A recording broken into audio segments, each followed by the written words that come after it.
Welcome to Shardcast, the Brandon Sanderson podcast. We're a bunch of mega fans giving you the news, discussion, and of course, a whole lot of opinions about Brandon's works and the Cosmere.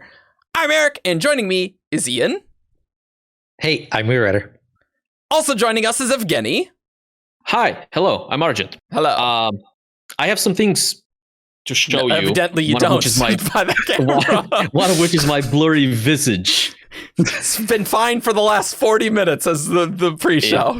It hasn't been. Anyway, so this is going to be a weird trip through time. Okay. But in an episode we recorded a few weeks ago that hasn't aired yet. But will air by the time this airs. Oh, God. It will. So it will have had been aired. I may or may not have told you about the Jordan Con limited edition / maybe exclusive. Yeah. The Jordan Con episodes will be out by shirt. the time this comes out. Yeah. Yeah. So that's the shirt. Yeah. And you can see the red sash and then the Bridge 4 underneath. I truly did not see that Bridge 4 logo when it was at the Jordan Con store. I got home. So that was part one. Part two, I bought a book. Oh, and El Imperio. Oh, it's at Nova, the fancy Spanish edition with the new art. This is the fancy Spanish edition, which is like a leather-bound wannabe. Audio listeners, is Suisna in the right spot?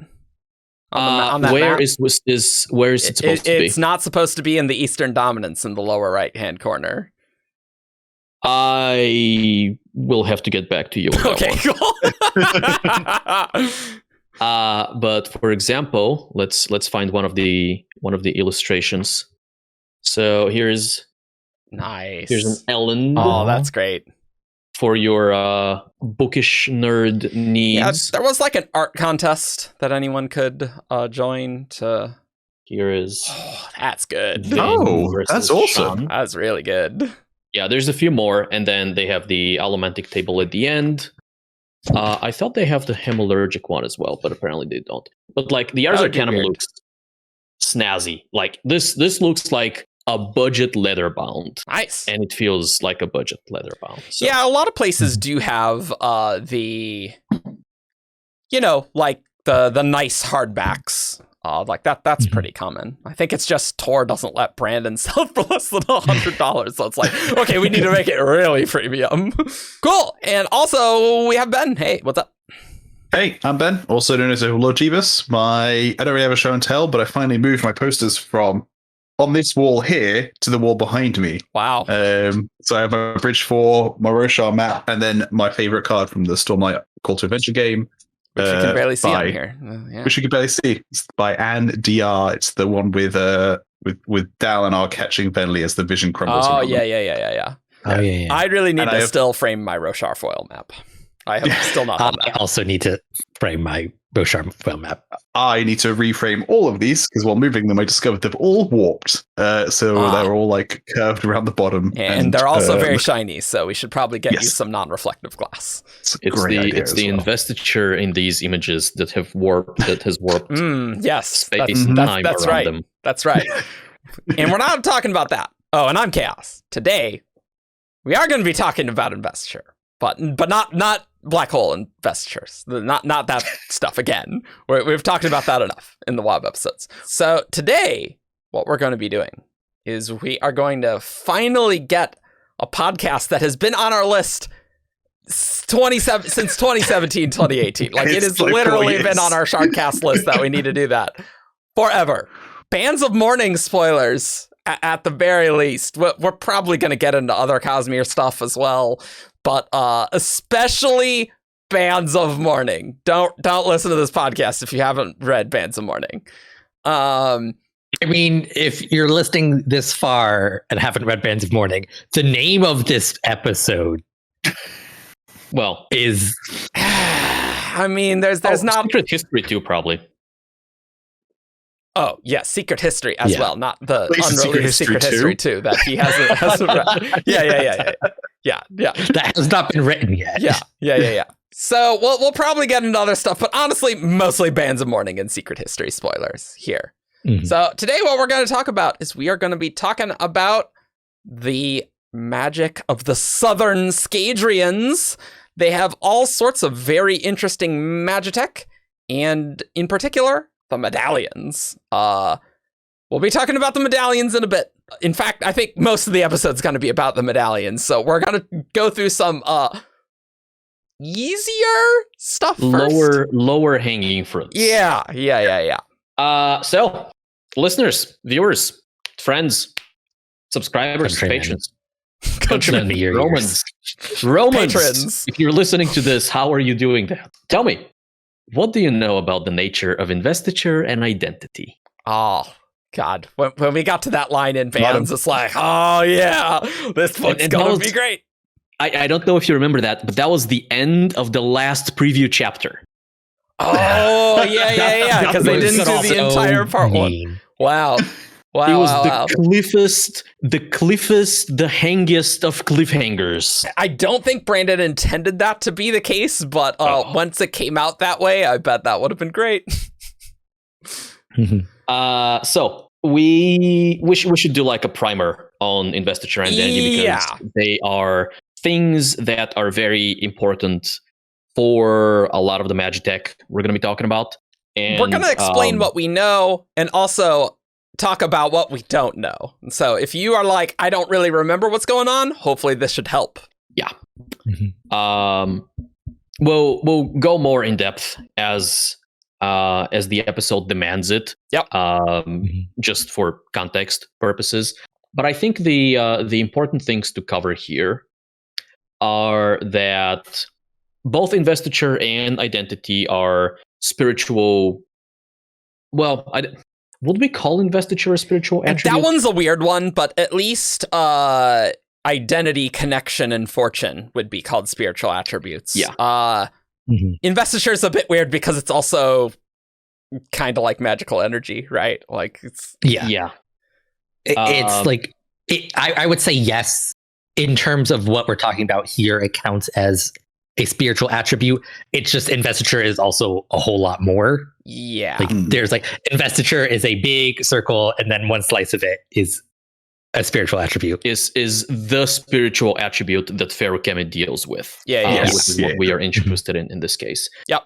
So what are these things? Identity is ironically the simpler one. It is absolutely the simpler one. Yes.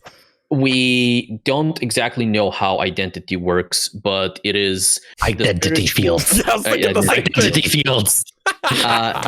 It is the spiritual attribute that keys specific magical thing usually to you, so that for example, if you are a ferrochemist and you're storing an attribute in a metal mind, the reason only you can interact with that metal mind is because the investiture inside the storage inside the metal mind is keyed to your identity.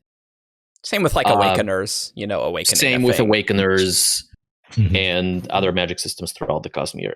Yeah, basically identity defines like what is you and what is connected to you.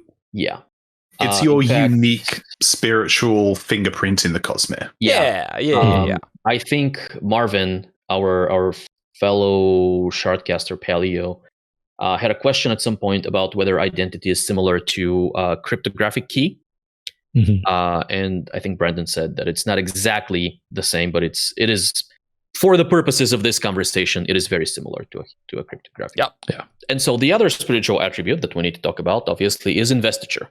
And for a trap that I personally fall into a lot is I think of investiture more in the context of something like Stormlight or Warbreaker, where I think of investiture as a state of stuff, not matter, obviously not energy, but stuff that is a tangible almost thing that you can carry around and you can use it to fuel magical effects and things like that. So I think of it as Stormlight. But Vendel here, like it's not only that, which is what you were going to say. Yeah. Vendel said, investiture, the innate ability to burn metals or tap metal mines, is also one of the things ferrochemy can store. Yep. And so I don't know if this will stay this way throughout the rest. So this could be an instance of characters in Mistborn miscategorizing a thing, right? That's how I see it. It's possible that Nicrosil doesn't store investiture. It stores what is essentially the ability to use investiture, but we're dealing with a misnomer here. That makes sense to me because, like, in the context of Scadrial, they don't have Stormlight. So, like, it's not, like, easily accessible stuff. So they would phrase it more in terms of Allomancy and Feruchemy. Yeah, the only issue I have with that is we just got a word of Brandon from Jordan Khan talking about Nicrosil. It's in terms of hemalurgy. Nicrosil stealing investiture, and like you would use Nicrosil to steal breath. Wait, and usually there's Adium? No, really? No, Adium would steal like ability to use magics. I literally don't remember. ATM steals powers. Nicrosil steals investiture. Lerasium steals attributes. Yes. So what's the issue? So it's like I would assume that Nicrosil Feruchemy would also be able to store breaths. Like, so it stores it doesn't just store abilities. The abilities, yeah. Yeah, I think I think that's possible. That might be exactly how it works. Actually, it's just it's just like Argent was just saying like, oh, what if this is a miscategorization and it doesn't do that? But okay, sure. I think we're dealing with another misnomer, like not another misnomer, but like a misnomer situation where they talk about storing investiture, storing the ability, but he does say like 4 or 5 lines before he says this, that investiture is the raw power you store in Feruchemy. So they are aware that the power you're storing is also investiture. It's just when you're talking about the feruchemical attribute of storing and tapping investiture, you're talking about the structure within your soul made out of investiture that allows you to grants you powers. Yeah. Like the way I see it is like, because Allomancy and Feruchemy are genetic, like they are hard encoded into your spirit web, which is probably sort of made out of investiture. We don't really know, but it's basically you're stealing that gene into the metal mind. Yeah. So like, yes, it's like it is raw investiture in its own right. It also just hard codes an ability rather than breath, which doesn't. Yeah, sure. It's investiture shaped like the ability to use investiture. Yeah. Additionally complicating investiture is like in Allomancy, the metal is the catalyst that starts a thing, and then you're like drawing preservation's power from the spiritual realm, and that investiture is like flowing through you, and you're not like expending that innate investiture in you, right, as an Allomancer. Like that's not what's happening. No. So there's a lot of investiture going on in this set of things, but in the context of medallions and stuff, the important thing is that we know that that you can store that power of Allomancy and Feruchemy. The way to do that, I want to use the word ability, but it's a little. There have been some interesting wobs distinguishing those two, but the power itself, the way to use Allomancy and Feruchemy into a metal mind, and the Bands of Mourning are that. You can clearly store Allomancy and Feruchemy. Cool. So why don't we get in to each of the types of Magitech, and good 60% will be on medallions, but we're not going to do that yet. The terminology gets a little weird on these. So the first sort of thing is Unkeyed Metalminds, which we do see an example of in Bands, because Kelsina Shores has one. She has a gold mind, and these are metal minds that anyone can tap. So they're essentially regular metal minds, but they're just identityless. Yes, anybody with the ability to use that metal. With the ability, yes. Any feruchemist, so any gold feruchemist can tap from an unkeyed gold mind. Yes. Yep. which is very different from Yes, anybody. that is true. That is true. That is Yes. true. Yes. The way I think of this one is identity is the key that unlocks a specific metal mind to you. So if you have an unkeyed metal mind, that's like you just don't need a key. You still need to be a ferrochemist, Yep. but you don't need the key to access Yeah. that. Because I've had unkeyed and unsealed mixed up in the past, and so identity is the key is the way I remember that. Yeah. Unkeyed ones deal with blank investiture, blank identity. And Unkeyed is in the book at least once. So Unsealed is a different thing. Yes. I think the only weird thing, I don't know how much there is to talk about with the Unkeyed Metalminds, is just Mhm. like you'd need to be able to store ferrochemical duralumin. No. Mhm. No, it's not duralumin. Aluminum. Oh, it's- Aluminum is identity. Oh, Yeah. it's aluminum. Yeah, great. That's still weird. That's the one that I hate the most. That is a bit strange. It makes sense. Yeah, it's fine. So you would have to both be a gold ferrochemist for like the gold mine example, and also have the ferrochemical aluminum to store your identity in there so that you are identityless, and then you store the gold mine, right? Yes. So you have to have both those abilities to make Unkeyed Metalminds. And Yes. I suspect the way the set is doing that is through hemalurgy. Yeah, Mhm. that does seem to be the implication there. Yeah. Because we've seen both Suit and Sequence. We've seen both Edwin, Eladrian, and Telsin. They have multiple spikes. Yep. So the set is obviously knowledgeable enough of hemalurgy to not only know how to use that investiture in the terms of this book. Yep.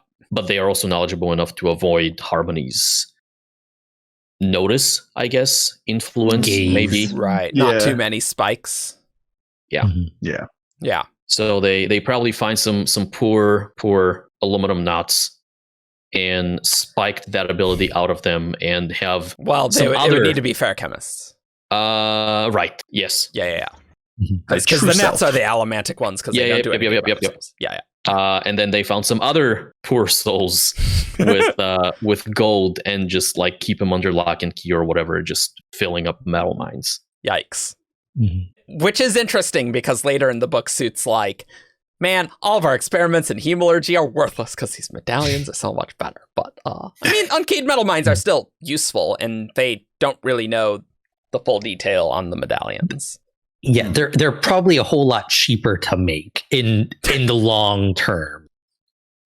Because unsealed metal mines we'll be getting into that, but it's like Yeah. to make an unkeyed metal mine, like all you need to be able to do is mess with identity. Like that's all you need to mess with. Right. Unsealed, you have to mess with identity and investiture. That's true. I was just like, cheap in an economic sense, but you are killing Yes. people with hemalurgies, which is not cheap. But yeah, Like you don't have to do it with hemalurgy. There are many ways of manipulating identity. It's just a whole lot complicated. that's the The easiest cheapest way. way is to use hemalurgy. Medallions are good for granting the powers, but then you can get your fuel source more more easily accessible once you've got a bunch of unkeyed metal mines. Yeah. Okay. So I think that's all we got to talk about with Unkeyed Metalminds, right? Yes. That's basically. Yeah. It's basically unkeyed metal mines are the simplest to understand. It's a simple hack. Yep. It's barely even technology. I wouldn't call this Magitech. I just think this is I would. magic. I would agree. Yeah. Sure. What is much more complicated, though, is the primer cubes, and that is different. There's a lot going on here Yes. with the primer cubes.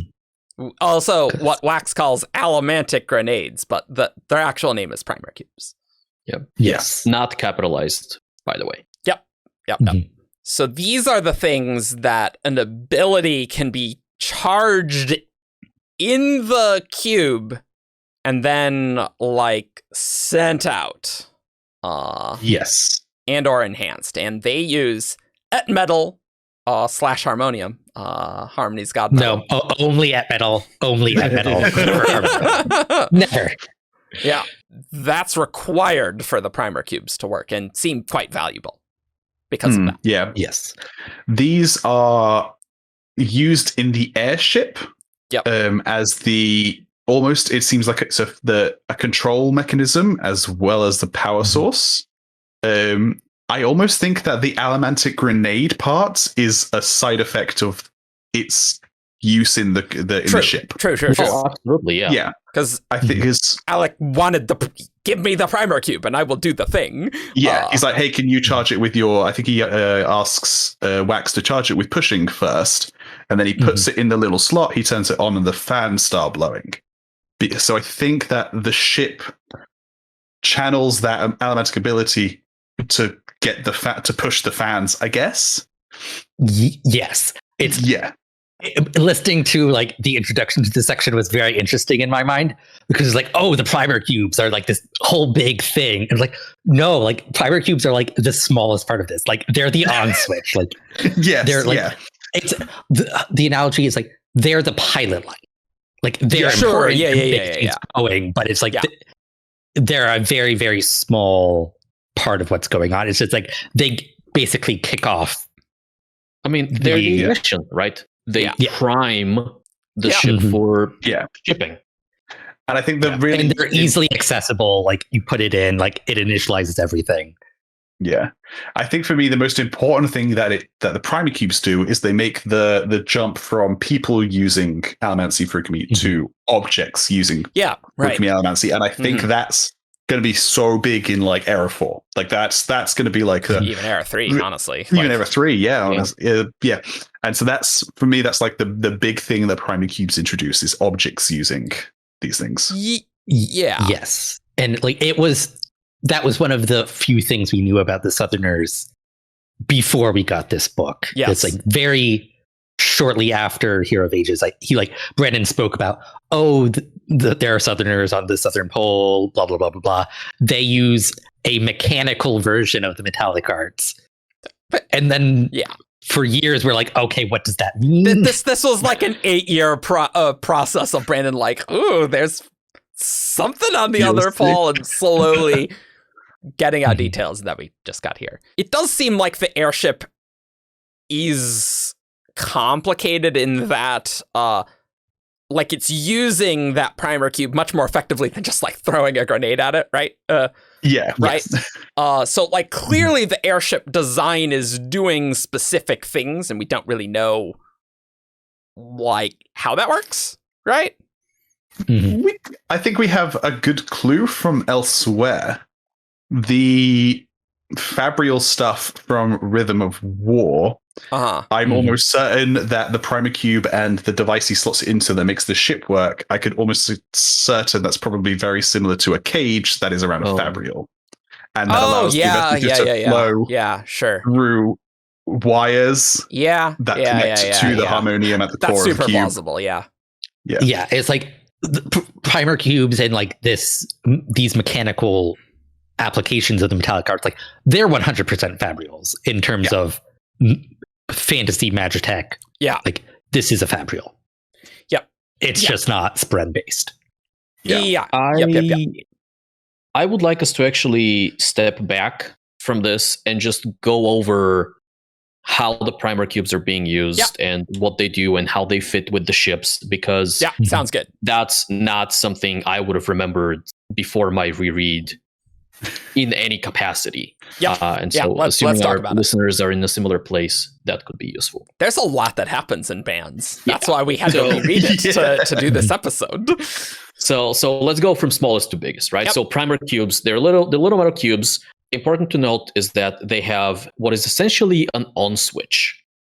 And if you don't flip that, then the primer cube is not doing anything. If you do flip that, it has the ability to remember an allomantic effect, probably a ferrochemical effect as well, when it is touched to like somebody who is currently burning the metal or maybe storing into the metal or tapping a metal. But the physical touch is an important component. what happens in the book is they all get on the little ship, the skimmer, and they all store their weight, except for, they all store their weight, and then Wax puts on a couple of straps and then pushes on a metal plate outside of the ship, which is just a pushing anchor. It's a launch pad, is what it is. And then the ship goes up, and Wax pushes as far as he can. And near the apex of their flight, what a leak does is he takes the primer cube, presses it against Wax, presumably after the switch has been turned on, and the cube remembers Wax's steel push.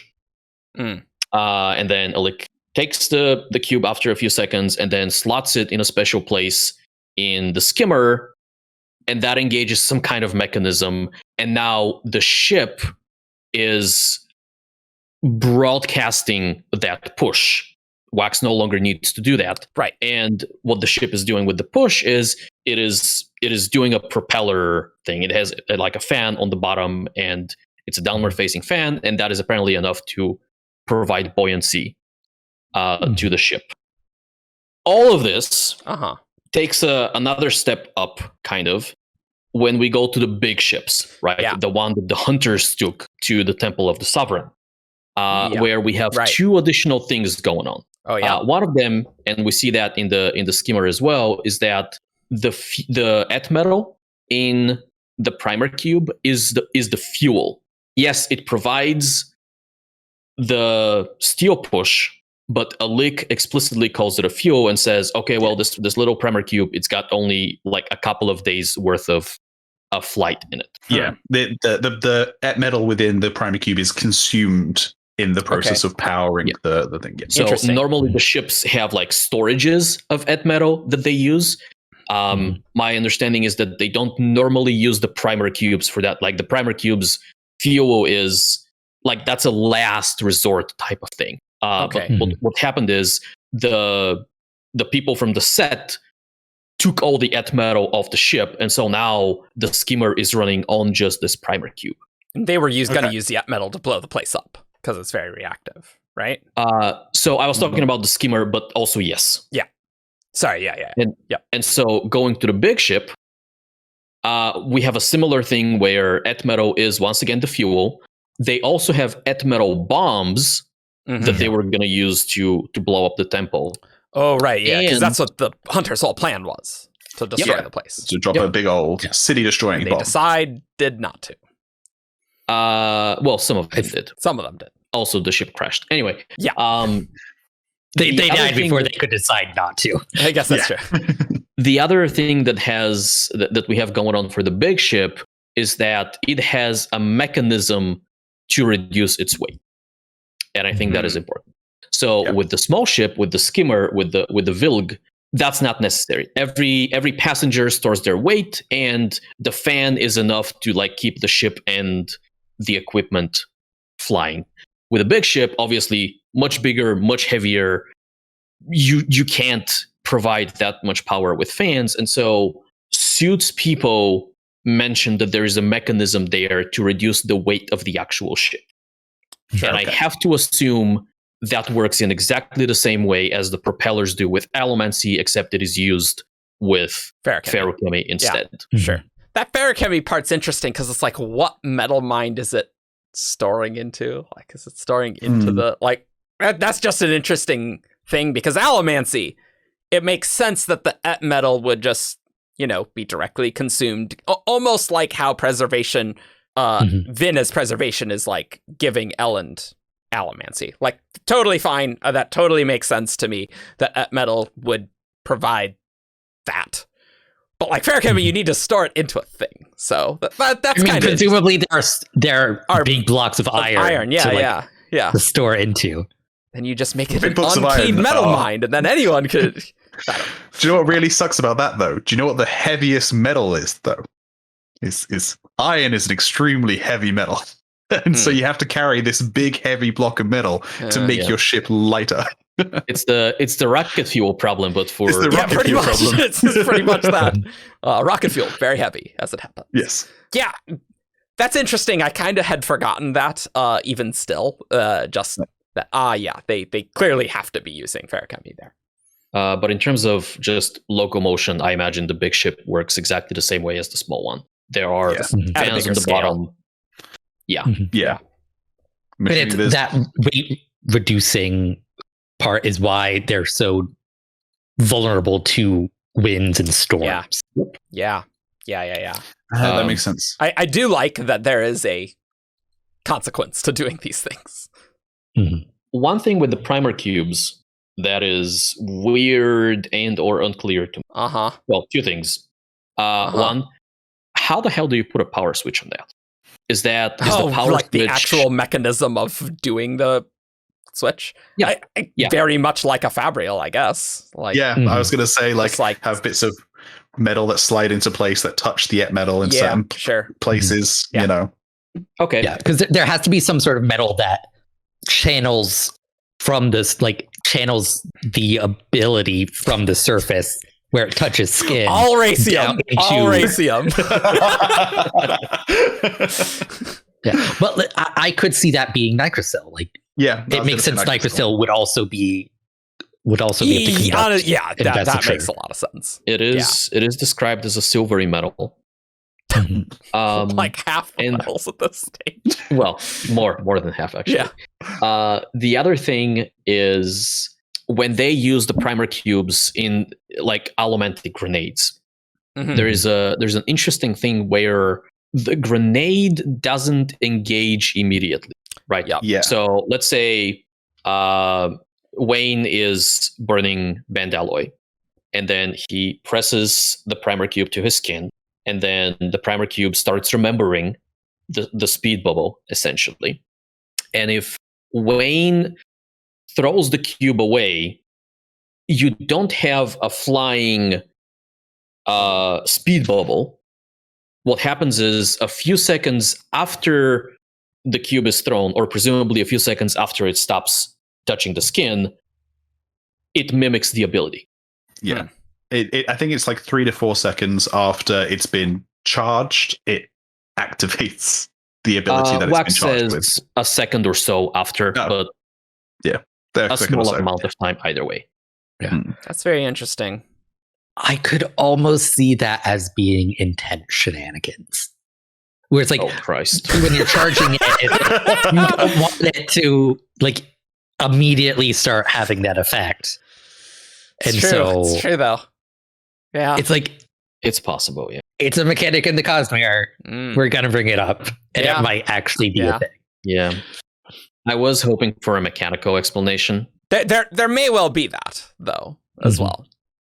I was going with like a chain reaction almost as Like it it takes some travels. time to. It takes some time to kind of like go, oh yeah, I'm doing this power, and then it goes into this power. Mhm. I like that it requires the primer cube to be on their skin, because that's like the same thing with metal mines. So that's kind Yes. of interesting to me. I think that it has to get in contact with your spirit web. And like, because that's how it connects. I mean, it's getting in contact with you. Yeah. I don't think it is. Yeah. Yes, but like that's the mechanism like to get to the spirit web where like the actual magic is happening Mm-hmm. to charge. And it's like it's the same difference. Yeah. But that means there are some interesting things that could happen where it doesn't technically have to touch you, it just has to get within your spirit web. Mm-hmm. And one other thing, there's a reference on the skimmer itself. Alik's like, here, see. Alik said, kneeling down and opening the compartment where he'd put the little cube that Wax called an allomantic grenade. It was attached to a metal shell, which glowed softly at the center. Alik pointed, and to the side she could see a greater light blazing with a pure whiteness. A stone burning like a limelight. I assume that's the et metal being burnt away as it's being used. That has been my assumption. Which is weird. That would suggest that there is more et metal in the ship than just the inside the cube. primer. Yeah, I would say so. Yeah, because it's not in the primer cube. So it has a little bit of et metal on its own. unless what we are seeing is something that is akin to a furnace, where it is still the et metal inside the primer cube that is burning, but like you need this other machinery around it, and the machinery effectively, quote unquote, glows as it is like draining the power from the primer cube. I think it's just an additional store of et metal. It's like it's the primary store, and it's the fact that the primer cube will run out is still important, because without that you can't get the other bit started.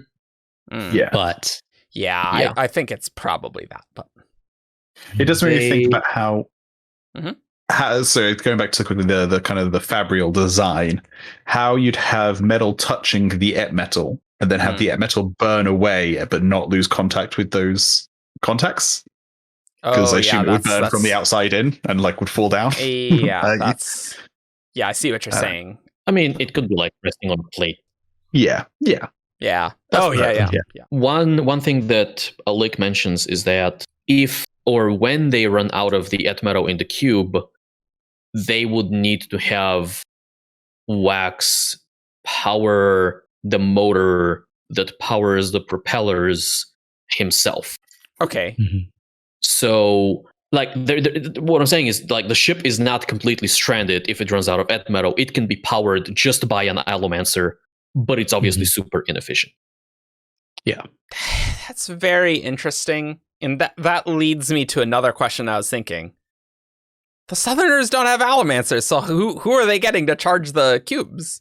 Not at first. They do have allomancers, they just don't have very many. Oh, they do? Yeah, that's how Alec knows what Wax is. They worship them as gods. I believe they they didn't holy have. ones. They didn't have any, and then Kelsier showed up and created the Firemothers and the Firefathers. But those aren't allomancers. But they have the genetic potential for allomancy and theoretically frucmi, because they're Scadrians. Like that is inborn. So it's like they had just as much potential as the people in classical Scadrial. Sure, like Alendi. It's just the Northerners have Lerasium injected in, so like allomancers are super common. So the thing I'm thinking about, right, is the classical Scadrians, they literally needed the mist to snap them. That is what was necessary. But maybe because Harmony changed snapping, that it works slightly differently. That you don't require that anymore. Yes. It's very hard to say how much Harmony was involved in any of this, right? Because on one hand, his remaking of the world almost exterminated the Southerners. But on the other hand, et metal doesn't show up in the north, as far as we know. Yeah, right. But it definitely shows up in the south. Yeah, clearly. And it couldn't have shown up there before Harmony's ascension because Harmonium, right? Yeah. And so he must have been involved in some capacity in the south. But it's really weird because, like, on one hand, he neglects them and doesn't save their lives. But on the other, he's like, oh no, whoops, sorry, here, have some et metal. Surely there must be some things Harmony did that we just haven't seen and that our characters are not privy to yet. Yeah. I know Brandon has been asked about this, about like, okay, why didn't Harmony save the Southerners? And I'm pretty sure Brandon gave a snarky non-answer. Yeah. And so the fact that, et metal only shows up in the south, that this has to be involved somehow. Yeah. Which is not a connection I'd made before. Yeah. And so he could have messed with their genetics or something. Yeah, I guess I was under the impression that they just did not have allomancers, which I guess must be wrong, but I missed that, I guess. All right. So now, the main event, the Medallions, also known as Unsealed Metalminds. And Ian, you got that term, actually. Yes, I did. I was hoping you would say it doesn't show up in the books. It does not show up in the books. It does show up in a book. There you go. So the audio listeners, do you want to read out your wob? Yes. Yes, this is my signed and numbered copy of Bands of Mourning. And it's where I asked for the Coppermind, what should we call the page about Southerner medallions? Or how would Chris refer to them in an Ars Arcanum? Nice. Let's call them Unsealed Metalminds, though Era 3 might use slang. Yeah, so that's what we'll call them. There might be a different term later. They're going to call them Sealies. Medalizers. Medallions. Medallions, honestly. Yeah.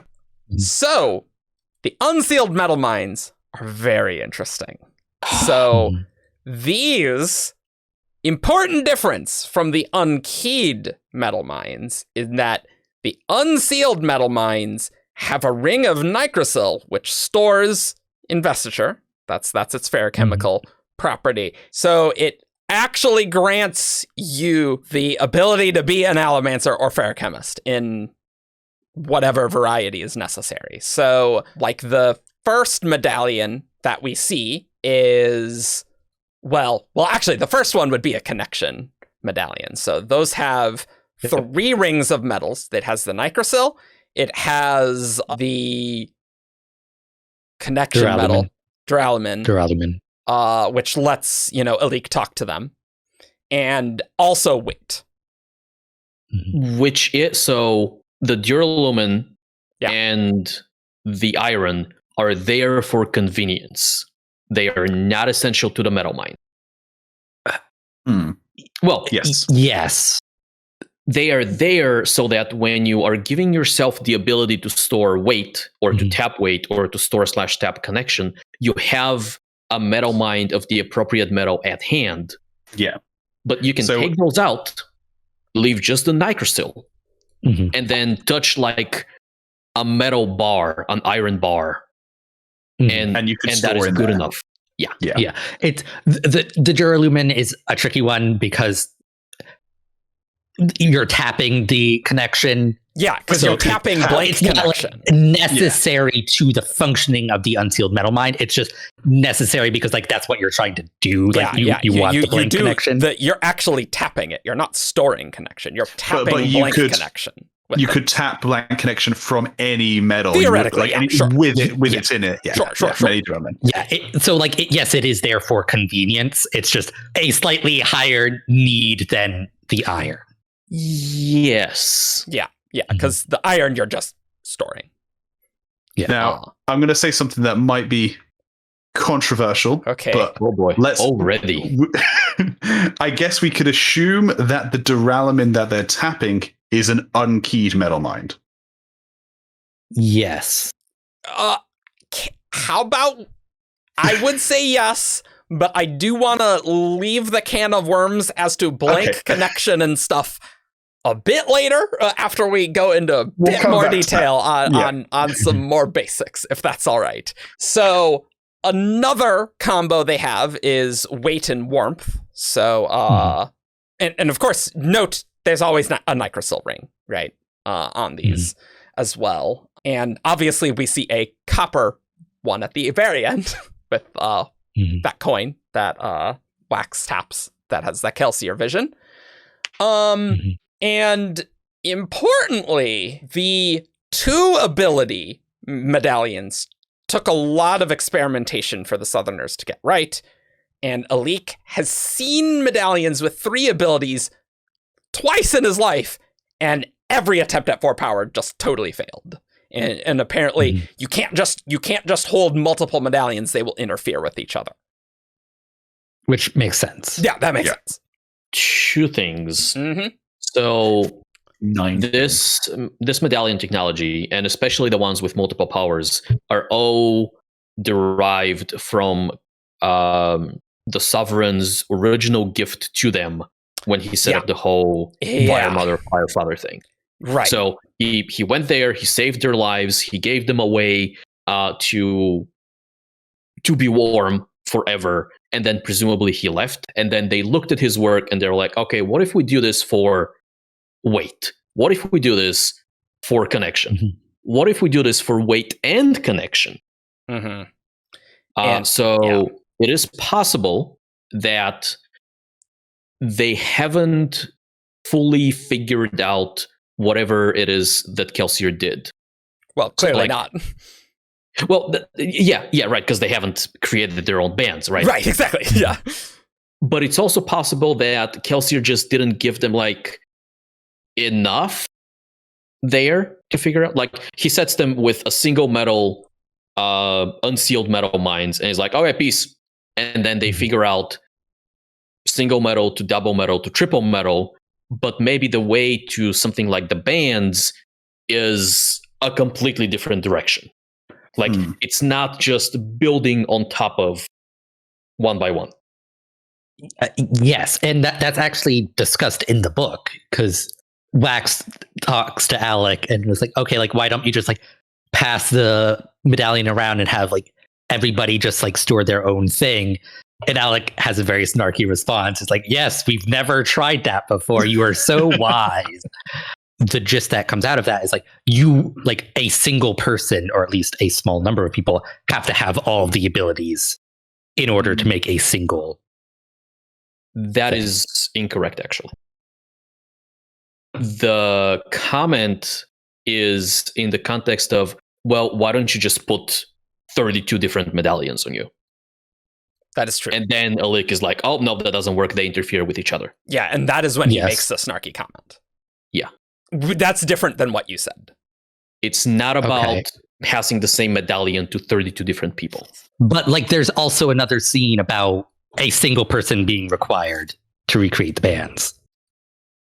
Yeah, I do remember the quote about if someone had all 32 abilities, they'd be able to recreate the bands. I do remember something like that. Sure, maybe. Yeah. I mean, I that has remember been our one standing assumption, regardless. Yeah. Yeah. So let's talk a bit about the creation of the medallions. Open the first can of worms. There's a lot going on medallions. Yeah. So with what Kelsier did is he gave us devices.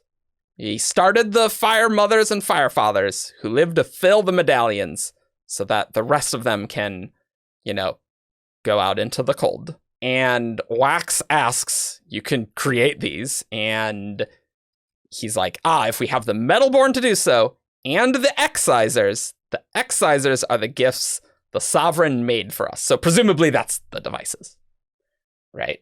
And in the earlier passage, he actually calls them gifts explicitly. Yep. So he says, after he left, we used his gifts. Yeah. That is Excisors. Yeah. And we have no idea what Excisors are at all. Nothing about Only them. they excise things. They excise things. Yeah. I'll say, I think me and Ian have theories. Mm-hmm. I do have a theory on what excisors are. Let's talk about the things we know a little bit about before we go and talk about the things we know nothing about. Right. Yep.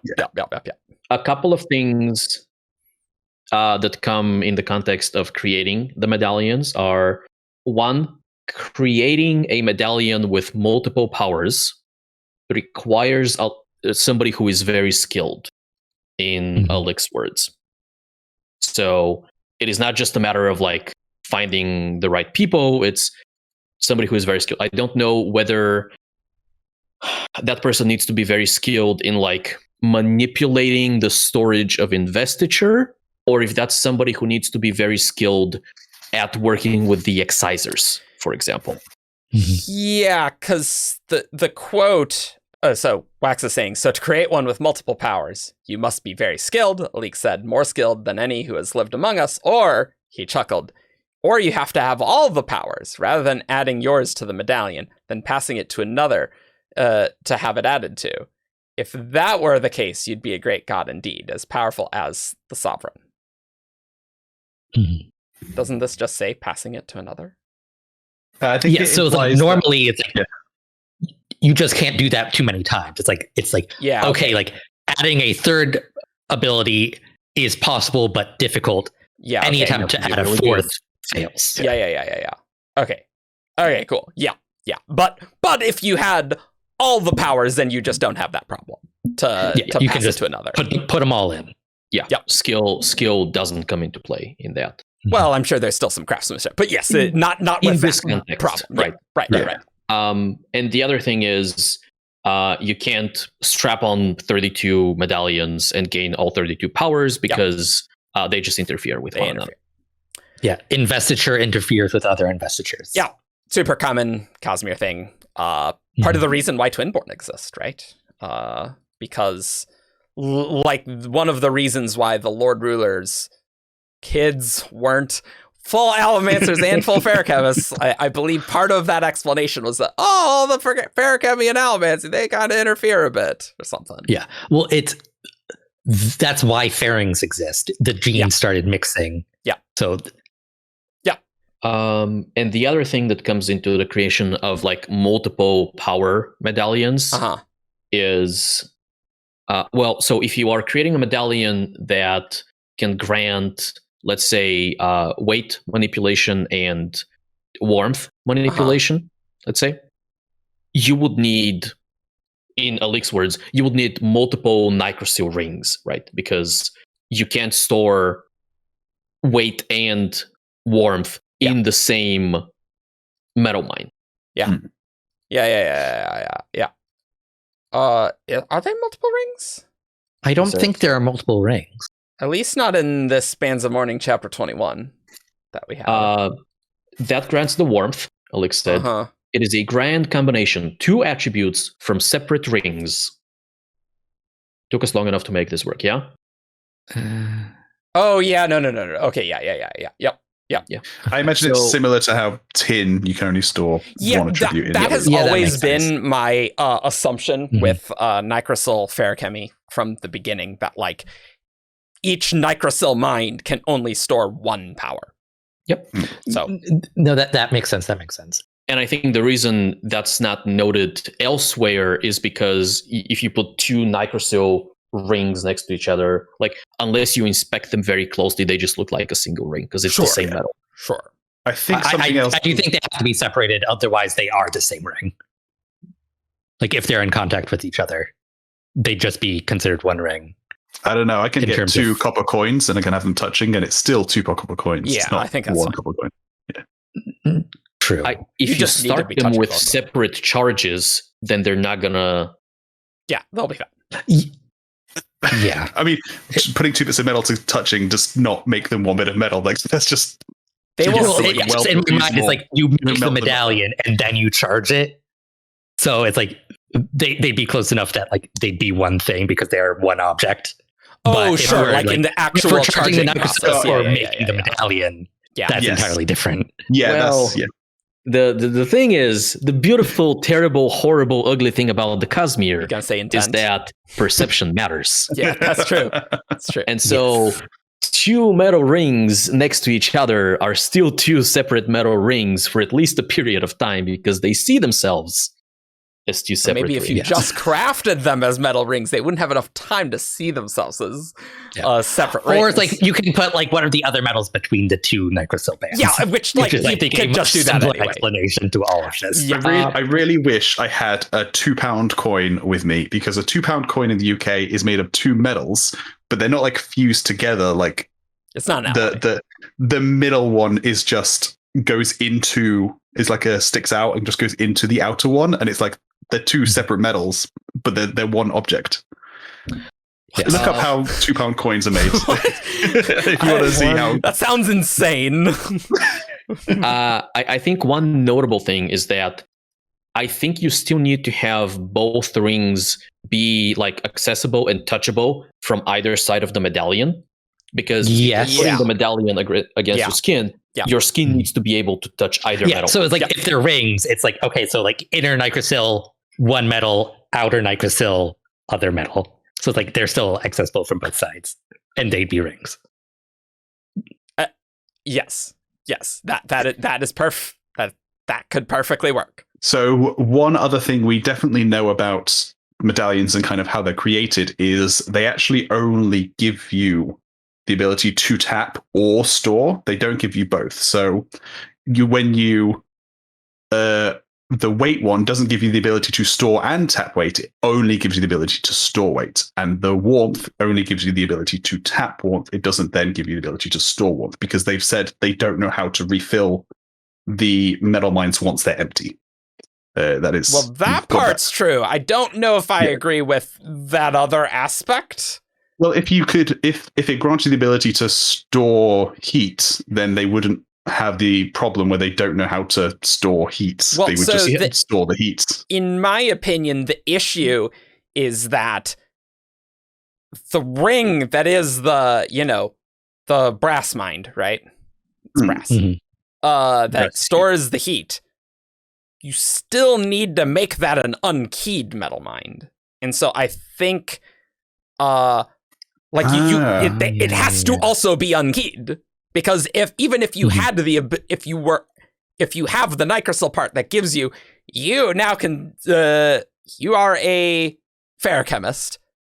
Well, that if it has identity tied to someone else, then it just doesn't work, right? So I feel like that is absolutely involved in that. I think this is exactly what's going on. I think that's exactly what's going on. Like, and just for the weight ones, it's just we are flying. Don't try and do stupid crap. And like, it's also cold, so why would I think you can personally tap into the warmth mines. It's just they're reasonably dense enough that they last long enough that you don't need to do that. And also, we're in the cold. Why would we do that right now? I don't know. The way they say we don't know how to refill them makes me think that they can't. Like it's just, and they can't. Yeah. There might be a bit more than just making them identityless, maybe. I think that's all there is to it. So you have a medallion, and it grants you the ability to manipulate ferrochemical warmth. It already comes with a storage of unkeyed warmth in there, right? And because it is unkeyed, you can tap it. Anyone can tap that.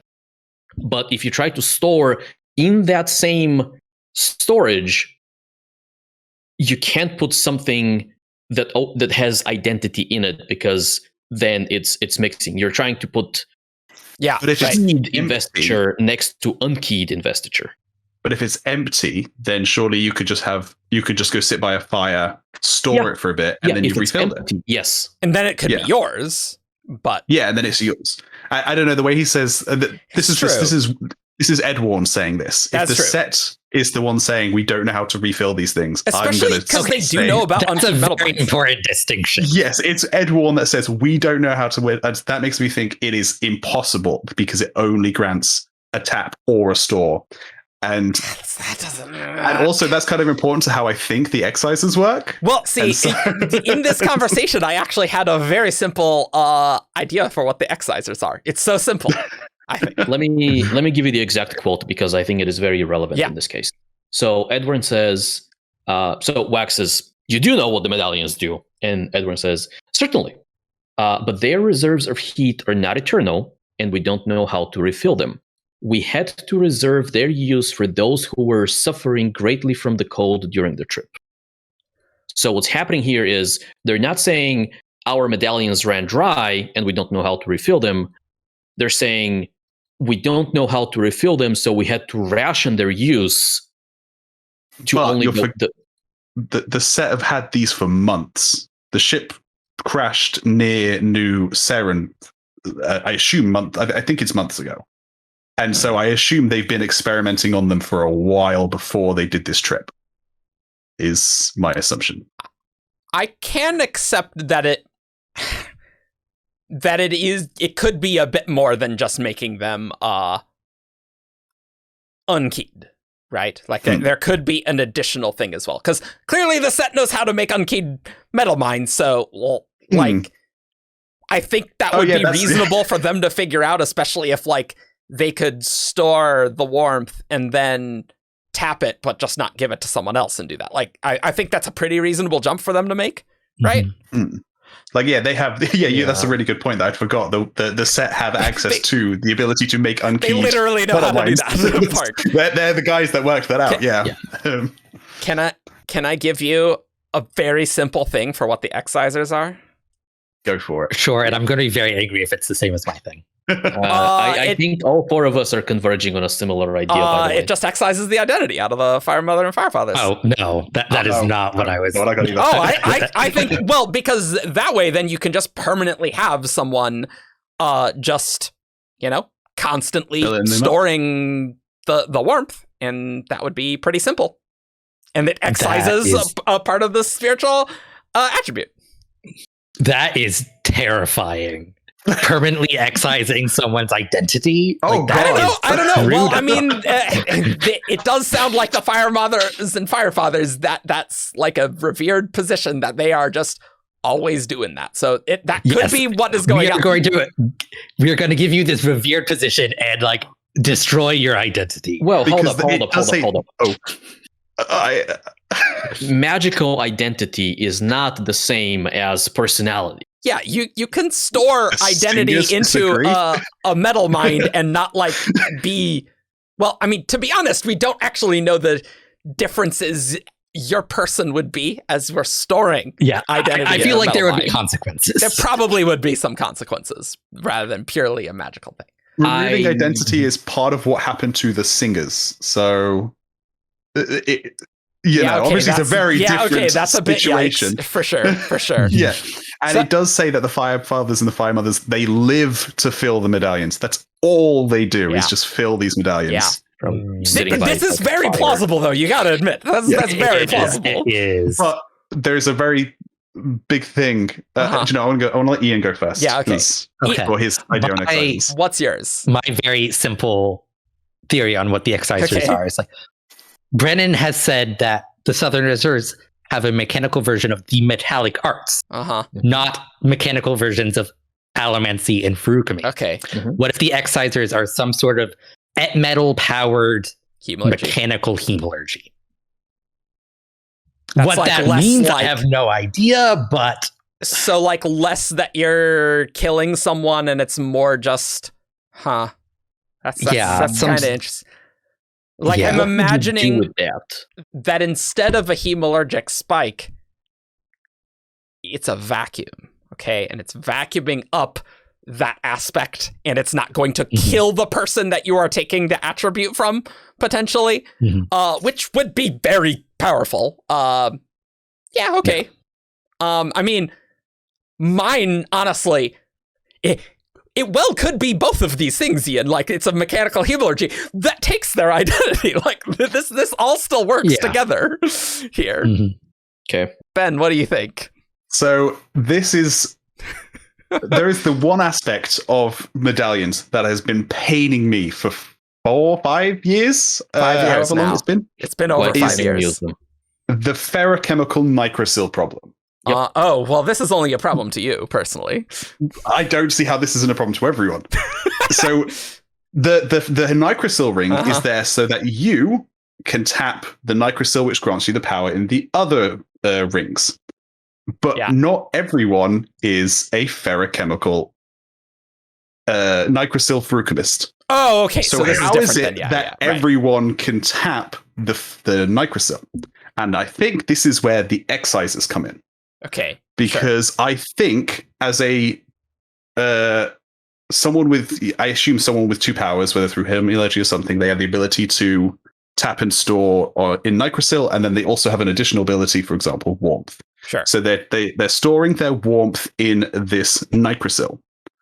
They're storing their ability to store warmth in the Nicrosil. There you go. The excisors remove, like they get in the way of that. They smash through that connection between you and that bit of metal, and they leave and they excise the human from the situation, right?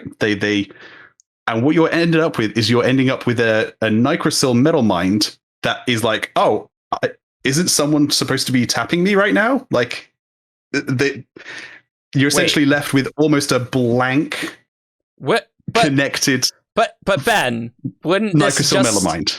Wouldn't this just be a Nicrosil mind that is unkeyed?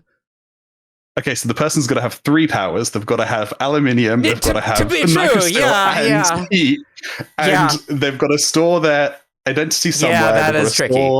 Yeah. And so it gets very funky. And so that's kind of what I feel like the Excisors are, is the Excisors are something we've not seen before. They're not part of the 3 metallic arts, and it's something that interrupts that connection the person who's storing in the Nicrosil has with the Nicrosil.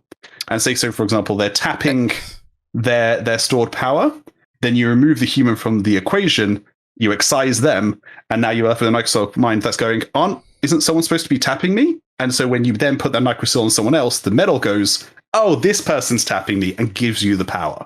Interesting. Yeah. So I had a very similar idea, actually. Okay, you explain your idea, because Ben, I'm totally confused as to why you're saying the word connection rather than identity here. Like, what? But think in terms of conduit, not connection. Yes, the conduit. Yeah, like Okay. the spiritual thing that connect. Yeah, links. But links you to the metal. Evgeni, go. I'm curious. Yeah, tell me your thoughts. I approached this very similarly, I think. I said, I started with exactly the same problem. Well, let's say you can store your ferrochemical ability to manipulate warmth. And let's say you can also blank out your identity, which are... we don't know exactly how that's happening, but they are within like our imagination of how those things work. Okay, sure. Then the problem becomes, how does somebody who is not a Nicrosil faring tap the thing? Sure. And the kind of conclusion I came to was, well, you need the Excisors. We know that. Yeah. And you need the Excisors at the time of the creation of the metal mine, right? Yeah. Mm-hmm. And so what if the thing that they're doing is they're making it so when you are storing, let's say, your ability to manipulate warmth, you are also storing the part of your spirit web that makes you a Nicrosil faring, essentially. Wait, what? So you're storing your... You're making it so whenever bias. the medallion touches somebody, it makes them a Nicrosil faring. Hmm. And but you're not storing that in the metal mind. You're giving the metal that power. Is kind of what you're saying. Yeah. So the way I think of it is, let's say each one of the metals has a specific shape, and I tried to think of them in terms of blood types and proteins, and it got real messy, and it's also going to be real messy to explain. Just get over here. No, just kidding. Each metal is a different shape, and if you're storing, let's say, brass ferrochemy warmth, you're storing a square, let's say. What you can do is you can store not just the ability to manipulate warmth, you can store what is essentially the ferrochemical gene that makes someone a brass faring. And that is still a square, right? You're not storing two different investitures in the thing. You are storing brass ferrochemy plus. Okay. I gotta admit, I'm really confused. Like, it seems like you two are wondering how you tap the Nicrosil mind and get the ability. This is the main difference between Unkeyed and Unsealed, is an Unsealed allows you to tap Nicrosil without being a soul bearer. That is the main difference. That is literally the only difference between an Unkeyed and Unsealed. Okay. And so I think what the Excisors are excising is that gene. Now, whether that excision remains permanent, and so once you are done creating this medallion, you are no longer whatever the brass faring name is, or whether it returns to you. So let me give you a word of Brandon that is related to this, Okay. but not exactly the correct one. So this one actually comes from PageRunner, who asks, when you tap a Nicrosil portion of a medallion, will it run out over time? Or is it like a copper mine where something discrete is taken and then returned? And Brandon says, like a copper mine.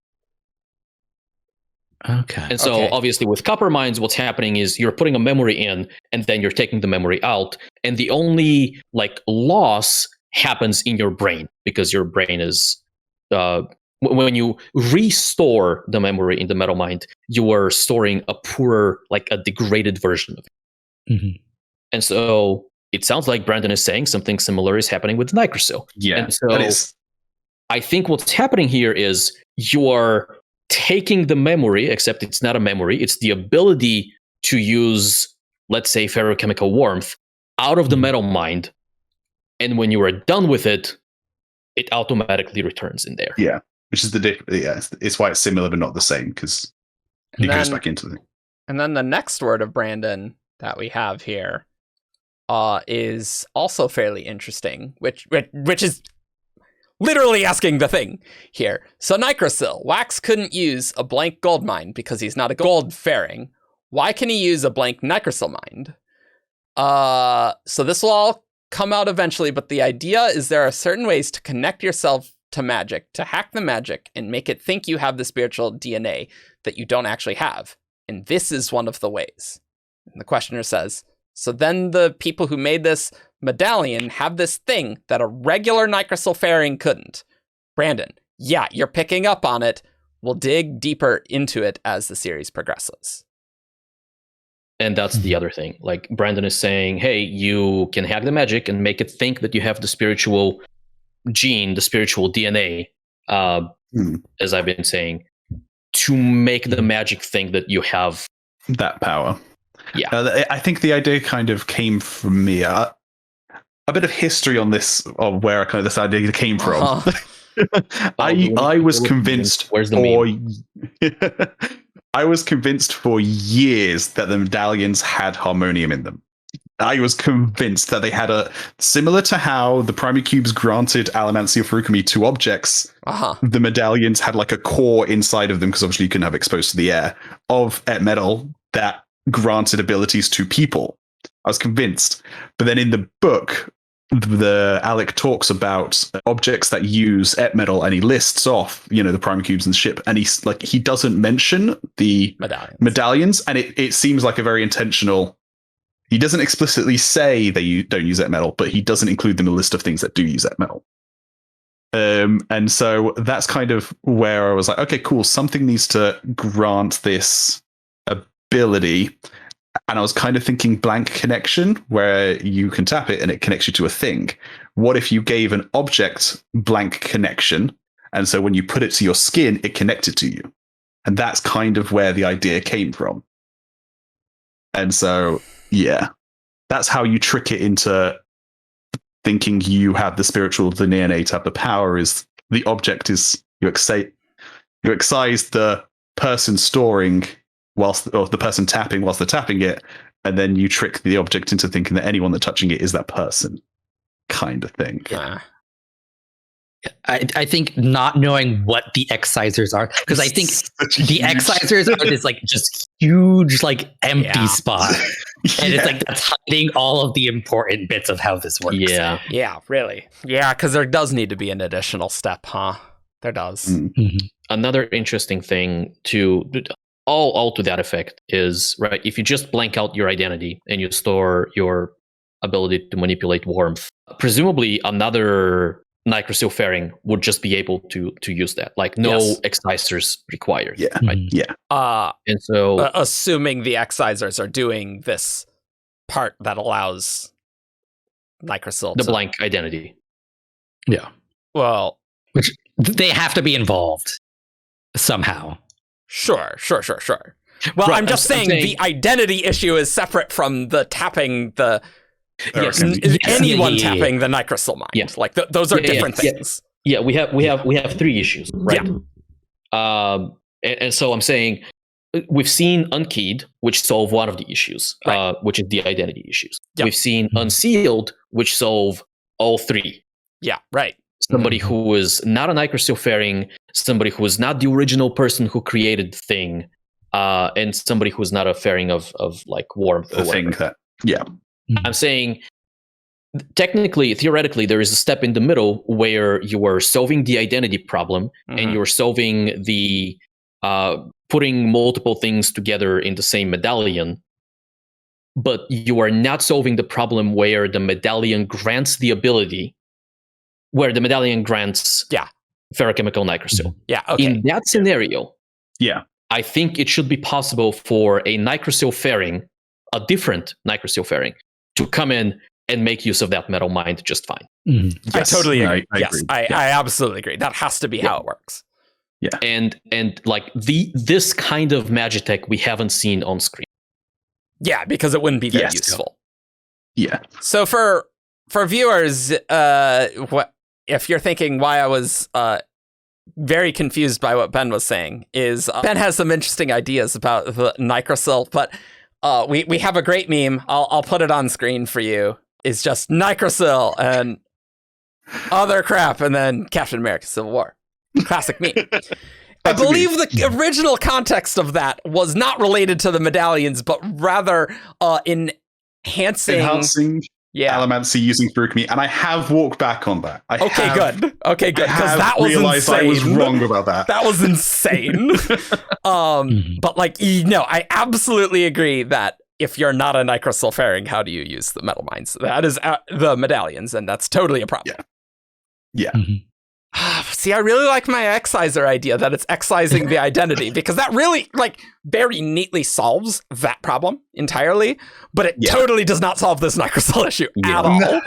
Not even I've a little had bit. A document in my Dropbox for like since 2017, literally just called the ferrochemical Nicrosil problem, and it's just had my thoughts I've been having over the years jotted down in it. It's like 2 pages long at this point. So Eric, Yeah. I think there is a way for you to still be correct in this. Okay. For the record, I think I'm the most correct of the four of us, but there is a way for you to be correct as well. Respectfully disagree. That is, the Excisors could be multiple, let's say, pieces of Magitech that use Hemolurgy in very specific ways. Sure. But they are different ways. And so, like, you can have the left Excisor, which gets rid of identity, and you have the right Excisor, which does the thing where you now look like a Nicrosil faring, and you need both Excisors. Sure. He does say Excisors medallion. plural, but I guess my question then is, like, the identity thing, you need to excise a thing, and with this, with the Nicrosil, like tapping the Nicrosil, it's almost like you don't need to remove something, you need like Nicrosil plus in a way, right? Yeah. So I'm trying to get the word, what is it excising to? The plus? No, but the person's faringness. So you're just saying like that exciser is literally essentially putting that attribute itself into the medallion. You know how Lerasium alloys grant specific elemental abilities? Right. I'm saying the same thing, except you don't have to eat the medallion. You just touch it. The excisor or whatever. But in the same way that a Lerasium alloy grants somebody a specific elemental ability, I'm saying the excisor grants the bearer of the medallion that ferrochemical or elemental ability. So in your kind of the way you're thinking of things, is the soul bearer, the Nicrosil faring, they're no longer a Nicrosil faring after they've been That's a tricky excised? question. That I don't know. Because medallions seem very common, right? Yeah, like, it has to. The way of creating them has to be sustainable. Yeah, exactly. Yeah. So that is something I don't have a good answer to. Okay. Okay. What if my mechanical hemolurgy, it doesn't steal the ability, it creates a copy of the ability? Oh my god, that would be so overpowered. But like, It would. But it's like it's almost the only way if they're mass reducing these. Yeah. Hmm. And it's like there is some like skill involved because like you can't just like keep sticking the same thing. Like what if it's like we propose a skill using the excisors? It's like it might not just be as easy as basic hemalurgy. I do think the skill comes from the person using the excisor, which I assume is different to the person storing and tapping metal mines. Yeah. I mean, I don't know how much there needs to be in craftsmanship in the actual like structure of the rings. Like there's room for that to matter as well in some respect. But I think the excisors probably are more important. I guess it is very possible that the skill comes from whoever is using the excisor, right? Whether that is the person who is also tapping or storing rather their ability, or whether it's a third party essentially who's doing. Because a lot of the times when I think of the excisors, I think of like hemalurgic acupuncture. So we've seen hemalurgy as a very direct, very blunt instrument. Yeah. You are strapping two people together and you are just driving a railroad spike through somebody's spleen or whatever. Spiritual spleen. Spiritual spleen. Well, and also physical maybe spleen. Literal maybe spleen. Both really.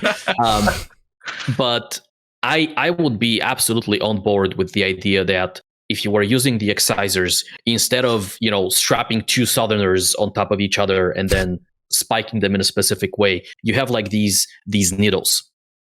And what you are doing is you are essentially doing spiritual surgery with them. And so you need to be really skilled to maybe not remove the ability entirely. Like maybe the goal here is you want to take enough from the person's spirit web so that the thing that you've taken can grant somebody else the ability, but also you don't want to take too much so that the person's spirit web can recover itself over time. That's one. Oh, yeah, option. okay. Sure. Because we know that, for example, if Miles or a gold compounder were tapping gold and you steal his ability to tap gold, the gold that he's tapping is going to restore that ability. Wait, I think it's if you tap his ability to burn gold, not his ability to tap gold. Yeah, that's how they need their healing to heal that. But you can use magic healing to heal I remember a it as wound. The healing energy that he's tapped kind of continues flowing through him and restores him, even though he's no longer able to. I think that might be true, but I believe the word of Brennan we have, it's his allomancy was stolen. His Furukami can heal that. Because I feel like if you get your Furukami stolen, you are no longer tapping. Yeah, so you literally cannot tap. Kyrgyzstan specifically asked, could Miles heal back his Allomancy if it was spiked out of him? Which Brandon said, no, he could not. He would no longer be an Allomancer. But then Kyrgyzstan then clarified, I thought maybe if he was super tapping his existing health. To which Brandon said, I see what you mean. Using Furukami to heal a removed portion of the soul, that's plausible. So not so different from healing other kinds of soul wounds. Okay. If he survived, then yes, this might actually work. Okay. Yeah. So it's not about But theoretically, maybe you can restore your soul. I like that. Plus, to be fair, if you're creating medallions, we don't know if they've got health medallions, do we? I don't think we saw any indication of those. They totally could. I don't see why that would be any different than any of the other ones. Yeah, you could use those to heal people that you've acupunctured things out of. Yeah, it just sounds like Kelsier only gave them excisors. I mean, there could be a lot in that. But if it wouldn't just be a gold medallion, right? Yeah. Because otherwise they would probably just figure that out. On this, the excisor would be the acupuncture, the acupuncture, the needles, knowledge, or the spikes. Well, right, but that that suggests to me that Kelsier did not give them healing stuff. right?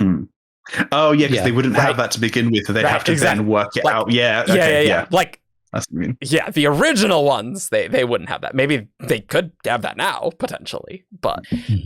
So, do we want to touch on the Firemothers and Firefathers for a moment to let these thoughts just simmer in our brains for a little bit? What's going on with the Firemothers, Firefathers? I'm now afraid to know what's going on. I really like the idea that they're identityless. So historically, what happens is the Southerners were living during the days of the Final Empire just fine, and then comes the Catasandre. First Vin and then Harmony shove the world around a little bit, which results in a change in climate in the south, and people are freezing. Well, they'll need some fleece. Right. Yeah, they'll be fleecing, I can tell you. Freezing left and right in what Wax describes as mildly cool temperature or whatever. So it's basically normal Earth weather, but they were adapted to survive in Final Empire heat. Yeah. And so Kelsier shows up. He gives a very short, very dramatic speech to at least one of them. And at some point started the Firemothers and Firefathers who live to fill these metal mines so the rest of us may leave our homes. I actually want to give a bit more clarification on the heat. Okay. That they were adapted to, because you referred to it as they were adapted to Final Empire heat, which the Final Empire was safe and habitable because the ash mounts were cooling that area. The rest of the planet was dramatically hotter. Yeah, that's true.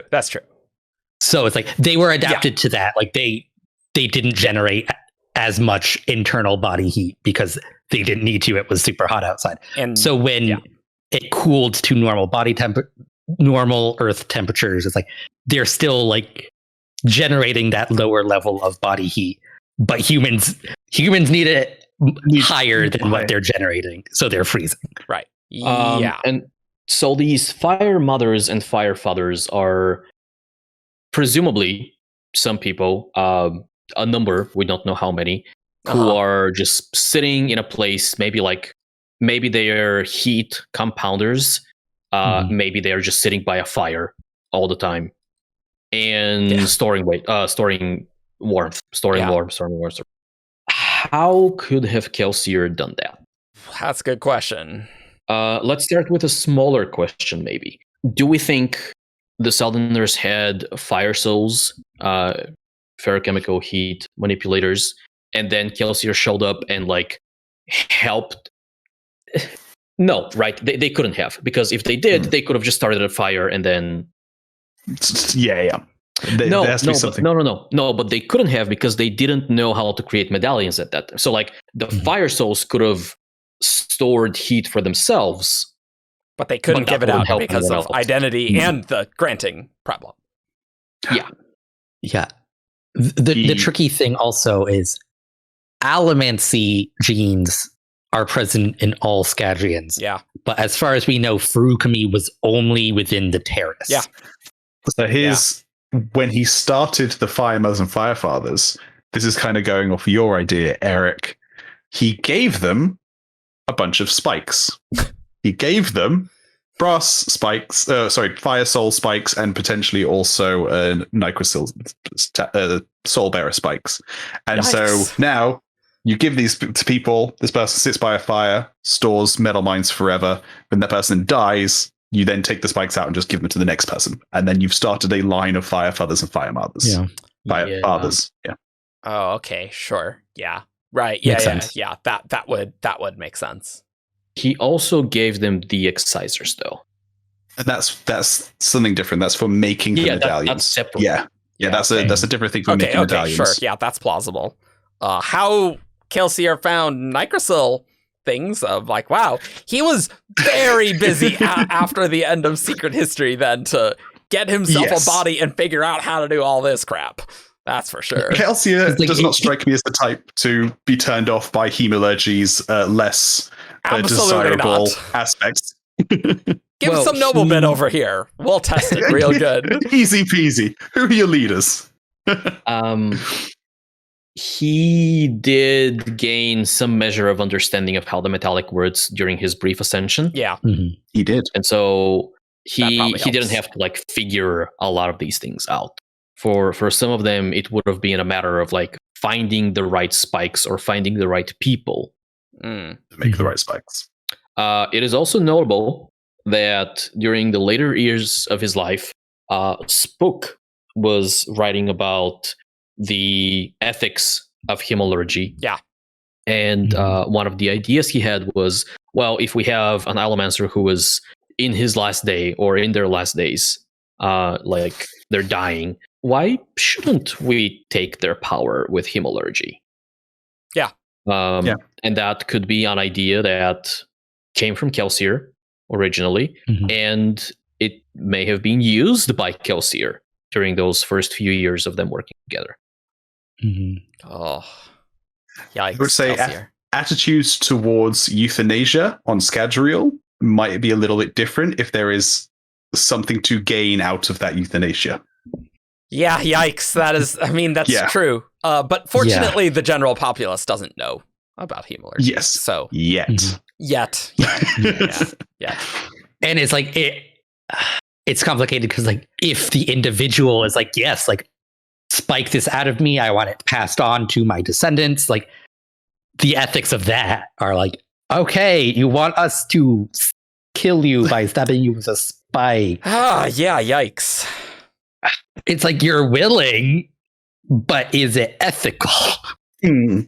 It Again, we were coming at this from Earth ethics. Yeah. And Yes. so it's yeah. Is it that different from being an organ donor, right? Well, I mean, most of the hemallurgy, you instantly die when spike. Well, I guess not instantly die, but your spirit web is very damaged, and you'll bleed out pretty soon after. No, So- I agree so- that it's deadly, but for me, I think because for me, it's when you said organ donating, I was like, oh, it is actually kind of similar to organ donating, except when you get a new organ from someone, it doesn't give the ability to like fly. And so if it did, I think people would be motivated in some ways. Spike this out and you become one of the X-Men. I'm like, Yeah, and so it's like and also like organ donating, like that happens after the person is dead. Right. It's like you don't kill a person to get their organ. to get the organ, yeah. They die and then you get their organs. there's death and there's death. Yeah.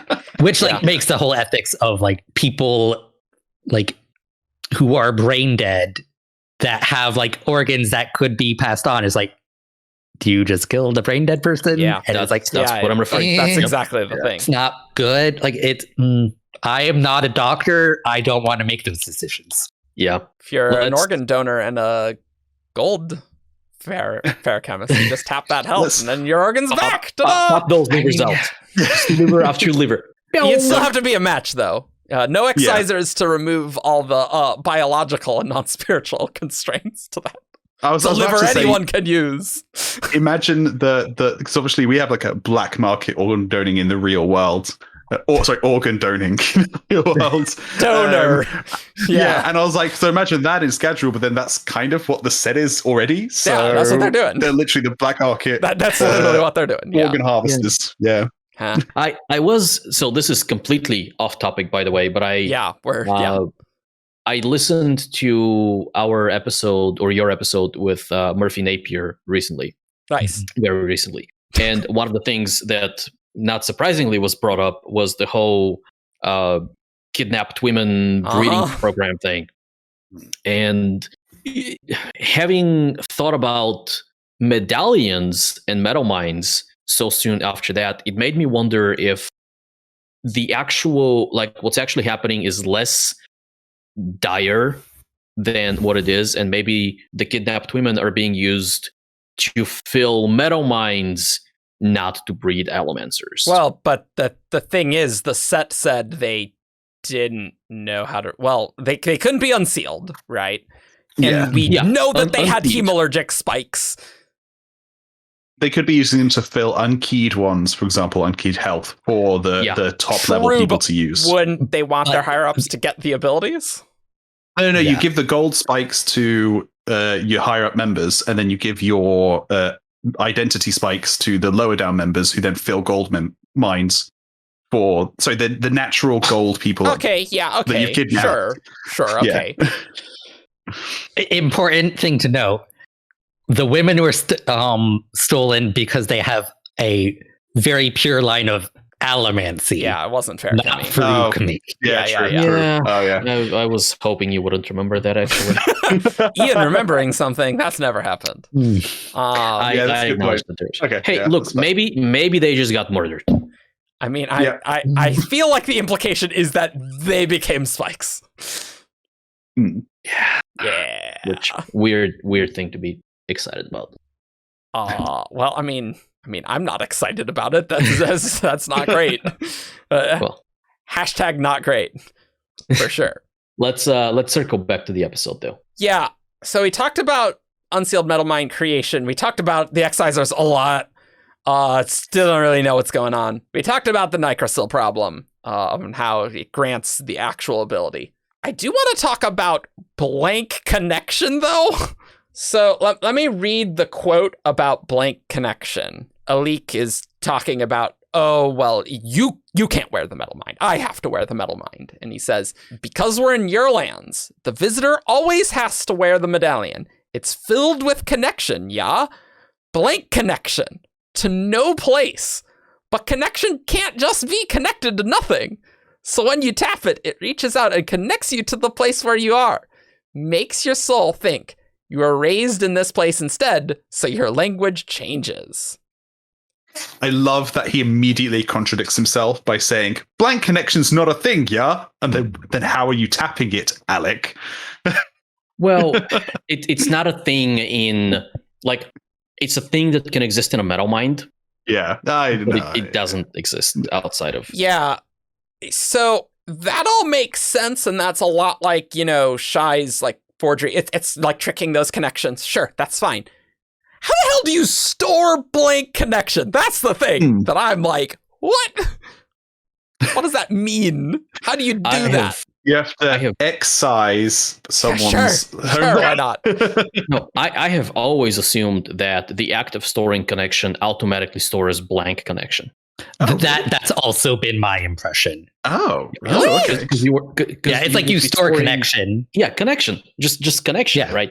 It's just like nebulous, like, okay, like, and then you're tapping connection, like it wants you to connect you to something, so it connects you to where you are. But It probably finds like the largest recipient of connection around you, which would be the land. Because like tapping connection doesn't connect you to like the person next to you.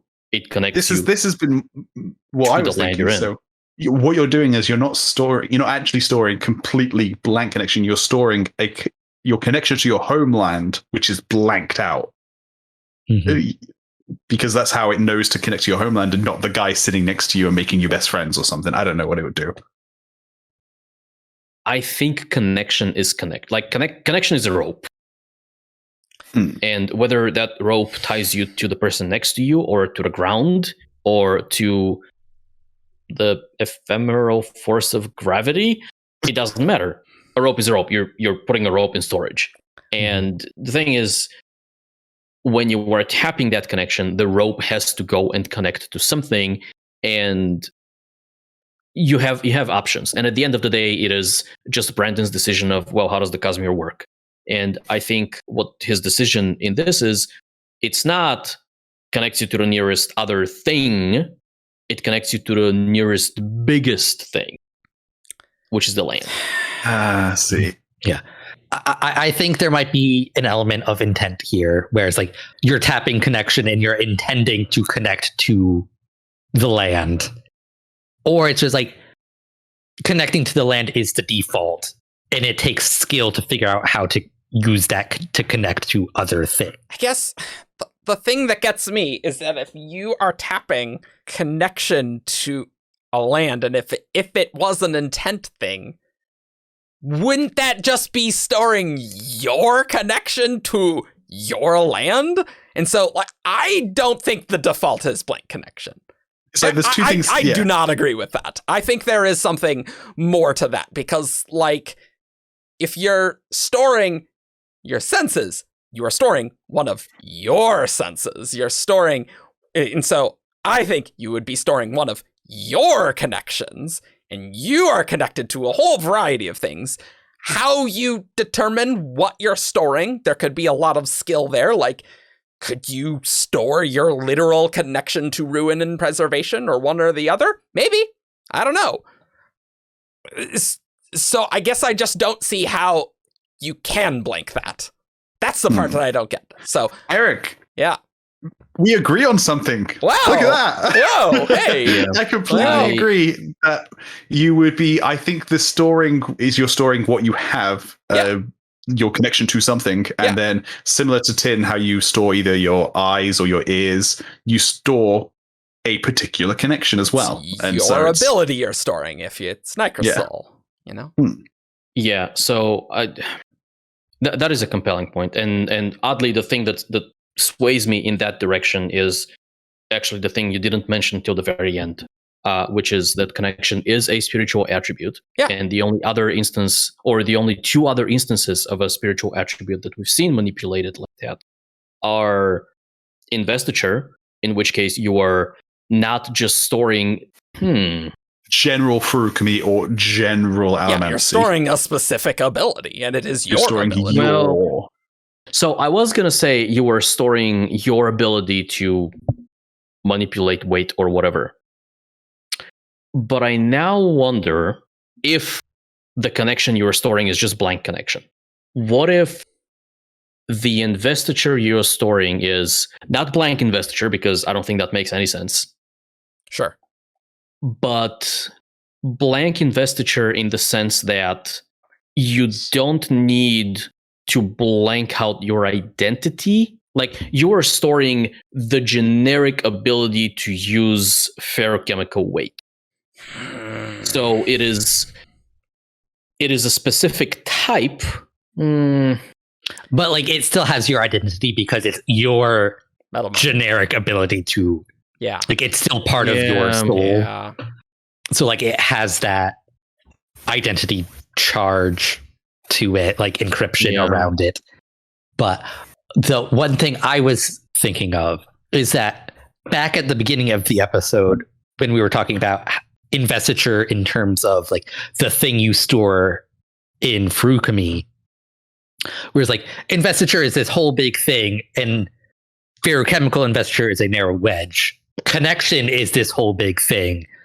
Ferrochemical connection is this narrow wedge. Where it's like, yes, like you are connected to all of these things. You might not be able to store all of them. Like, you can only store like a certain subset of like what connections you have. Sure. The main one being your homeland. Regional. Yeah. And I was going to say, do we have a wob on whether we I know I keep going back to Tin, but Tin to me is always one of the most interesting because of you're storing separate senses. Yeah, right. If you obviously have the 5 senses, but can you store the other senses you have, like your proprioception and your like balance in Tin as well? You can store more than the 5 if you have more, because I think it's like there is a word of brand about this. Like, other animals have other senses. Yes, that like sharks, you can't store those. Let's spike some bats. Let's go. But it's like, I think it's like, I don't know proprioception. I think it's like because that's internal. Yeah. If people that don't know, that's your ability to know where your limbs are, even with your eyes closed. That's proprioception. Mm-hmm. Yeah, because it's like we learn about the 5 senses, even though like humans do have more. It's because like those are the 5 senses we use to experience the outside world, whereas proprioception and like your sense of hunger, like, which is technically a sense, like it's all like internally focused.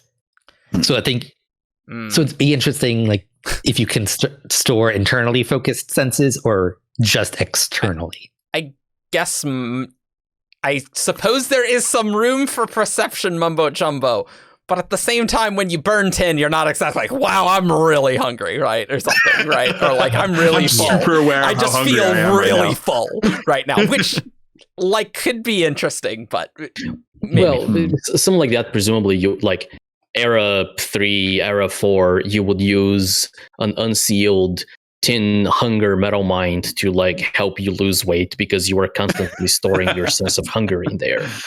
Oh, that's a really good. Yeah, that's a really good point. Yeah, for sure.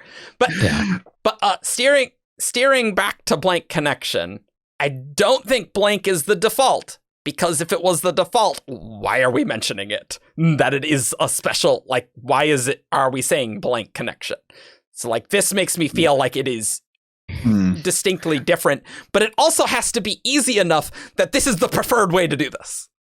But I suppose if you want to go to another place, it is advantageous for you to have your very complicated medallion on you rather than you need to wear this thing and now I can talk to you because now you're connected to my people, right? Also because that presumably those connections would interfere because that individual person is already, in their homeland, what they're connected to their home. I don't know. I don't think it's the default. I feel quite convinced by that.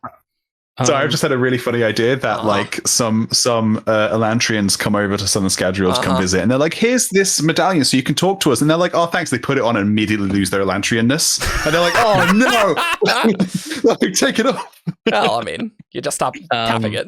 Yeah, you just stop. It's probably worth noting that this seems different from what Dalinar is doing.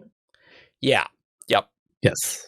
Because when Dalinar wants to speak another language, he seems to be connecting to a specific person from that land instead of the land itself. And Brandon has said that Dalinar's is better, and the medallions are kind of a lesser version of what's actually possible. Yeah, because the bondsmith is going to have a way much like better control over connection. Manipulating connection is literally their thing. Yeah. How much the Dralman Faring has over storing connection? Unclear. It is. Yeah, we do not know. The terrorist people are experimenting with this. Very helpful. Thanks, Brandon. All the spiritual attributes, if you didn't know, they're like, they're under heavy experimentation, so they can do all sorts of things, presumably. I imagine there is a default, but I don't know. It is very weird with these spiritual properties, like what you have to be thinking about to store in there. Like fortune and identity are probably the easiest because there's not like different things, but like connection seems like one of the most complicated ones, and investiture, if you have multiple abilities, like you do need to intend to store a specific thing, right? So I guess what this boils down to is what's happening to you when you are storing connection. Yep. Do you become disconnected from everything? Yeah. Do you lose your connection to the land, to other people, to like the natural because if you're storing like just your generic connection to everything, then it kind of makes sense that when you're tapping it is blank, because it's like it's not any specific. You're not storing like, oh, your connection to this. It's like all of your connections are growing weaker, so it is generic connection that's being stored. But it's like when you tap it, it's like you can't have like blank connection. Like that's it's going back to what Alex said. It's like you can't have blank connection. It's automatically going to connect you to something. I guess I'm like, why don't we just do this? Why do we even need to store the connection? Why don't we just do a Nicrosil mind where someone just stores connection instead, like whatever the wearer's wearing, just like storing their connection instead. I don't get what you mean. Don't understand. Well, I guess that wouldn't like grant you a connection to a specific place, I guess. But like it would lessen your connection to like your homeland and such. And like I guess I don't know why that doesn't work as well. Because like then you're connected to no place. You're not being connected to where you are. Yeah. Like you're just like blanking out like your old connection. Okay. I don't think it's the default. Connect Though. to the land you're visiting. Similar to how like blanking out your identity doesn't give you a new identity. You just don't have an identity. Okay, fair. Yeah. Though we also have no idea what actually happens when you actually store that. True. But yes, I imagine that would not be the case. Yes, true. I've been reading a lot of the Mistborn adventure game rulebook, and that has some interesting ideas on these questions. Yeah, it's not canon. Importantly not canon. Yeah. But, another idea I want to bring up that I don't know if I have strong feelings about, but it just came to me, and it's possible, I think, that if you are blanking out your identity, you are kind of automatically also blanking out your connection as well. Because connection connects you to other things, but if there's no you, what's the connection? So I think this goes back to something you said against me earlier, where it's storing identity doesn't get rid of your personality. Okay, sure, but connection... Yes. Yeah, so it's like... Not the same thing. They are tied in some respect. Yeah, like I do think it might be related, but... It's so hard to say until we see someone actually storing these attributes on screen. Yeah. Rather than us just tapping things that someone already did some other time. I'm very excited for like next year when the Lost Metal comes out and we're just wrong about all this stuff. We got to be getting more, like no question. I'm expecting like most of these questions to be answered in Lost Metal, which might be a bit too ambitious. I don't know if we're gonna get to see Excisors or something, but I feel like we have to get something juicy. Not out of the question. Yeah, I mean. All of Dragonsteel's like, oh wow, Lost Metal, it's gonna be crazy. So yeah, I mean, we'll see. We'll find out. I have never seen this many of them so excited about a thing, and like they're not necessarily personally excited, but like the fact that they're all like going out of their way to come to us and be like, you guys are gonna like this. And yeah, what is going on? I was chatting with Peter, and he was like, is there a list of all the podcast topics you've done? And I'm like, I mean, there's kind of a lot of them. You go to the videos and scroll through. Yeah, so he did not give me any details because he realized that anything that he says would, give things away. But that's fine. Maybe you should guys try to record an episode on Cobb. 1B or 2Bs, yeah. There's two potentially one Cobbs in the Cosmere. It's also Cobb in Cyberverse. Anyway, steering back on track. I think we have talked about most of the issues that we need. We've talked about Unsealed Metalminds a lot. We've talked about Excisors. We talked about the Primer Cubes. So I personally am wondering if you guys have any other final thoughts, because I think we hit most of the things. There is one piece of technology that we don't know jack about. Okay. And it may not even be Southern Scadrial in nature. Okay. And that is the light in the Temple of the Sovereign. Go on. All of you look confused. Yes, great. Indeed. I vaguely remember. They have, mind you, I don't think that is the case, but they have what looks like electric lights. But they're not electric lights. They're like they touch a panel and then an eerie kind of illumination. Well, don't you mean an eerie illumination? Sorry. Like the entire temple. Yeah. And there's no clear source of that light. There's no real explanation of what that light is, but it's a thing that is in a temple that was built 300 years ago. Oh, and also the symbols on the primer cubes are similar to symbols in the temple, I think. Yes. Yeah. Which is that makes sense. Yeah. But different from the symbols on the door that they go through to get to the fake, to the first fake Bands of Mourning altar. Yeah. So we have. We just need to do an entire episode on just the Sovereign's temple. Just the temple.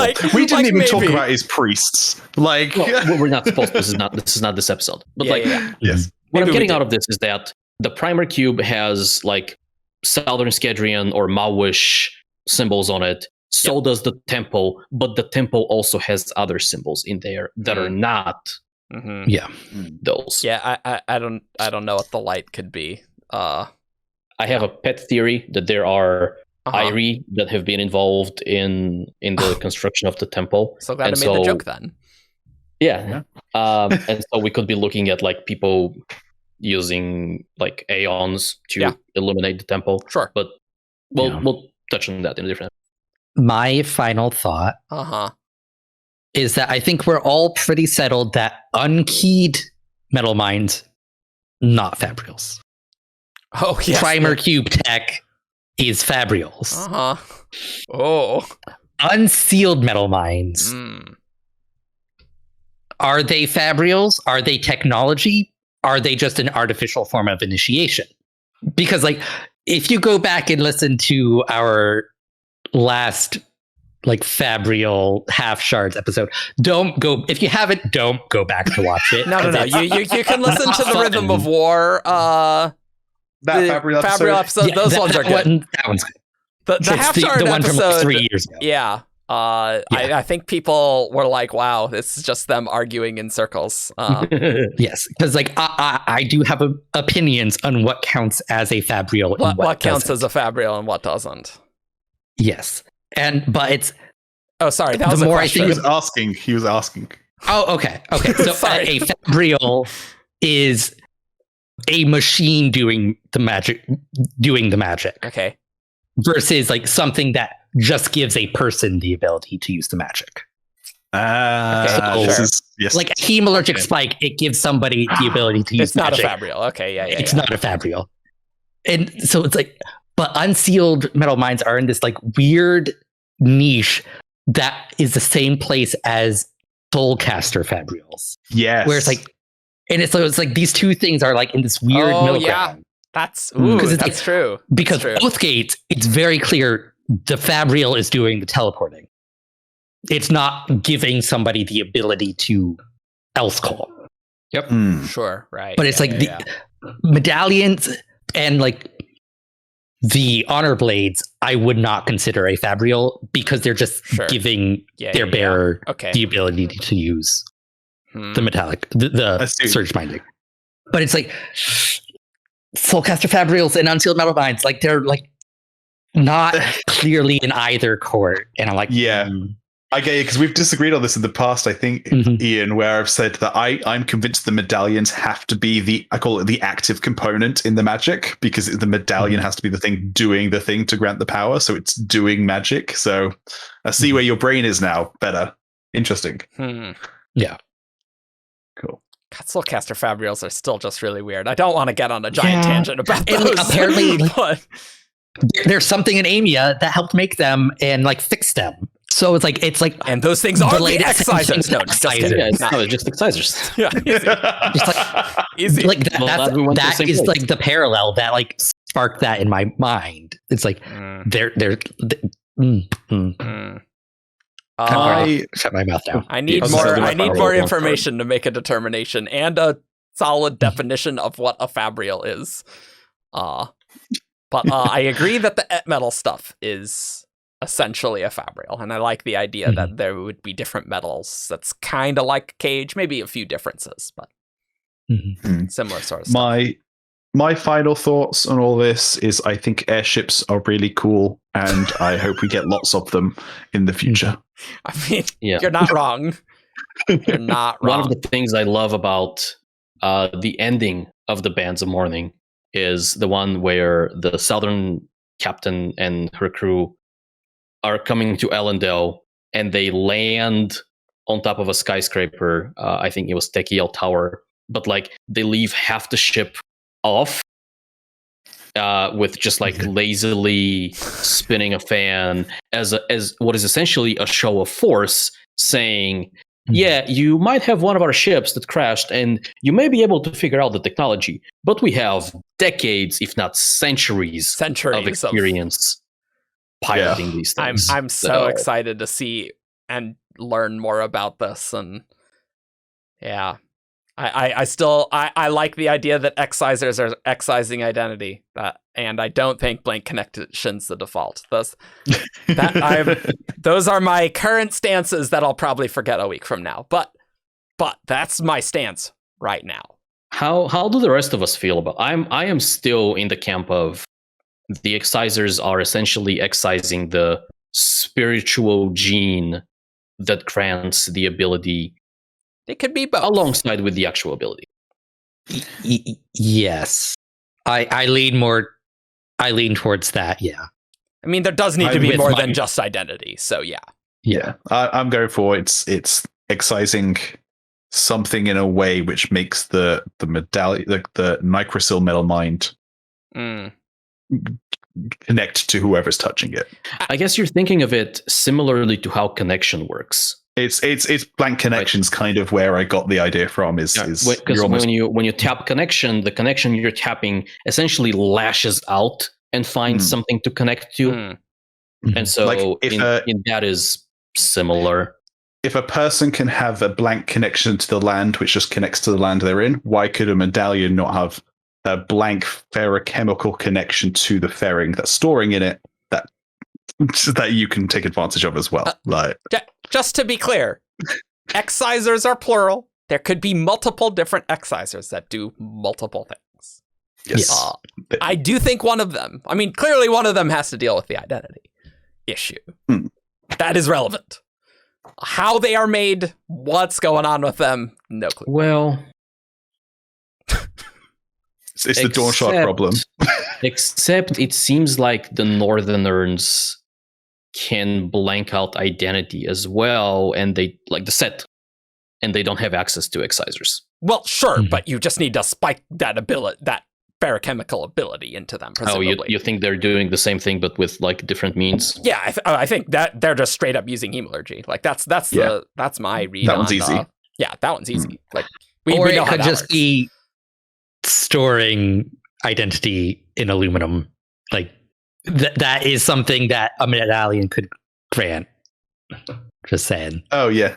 I do. Oh, and another final thought. I am interested to see point of view characters storing connection and storing identity and like seeing these actually used. I still want to see someone storing and tapping fortune, what that means. Because I think Brandon has been saying that he's like, he wants to save fortune stuff for like later Mistborn stuff to like see that, because that could be really interesting because there's probably a lot of subtlety and nuance to these.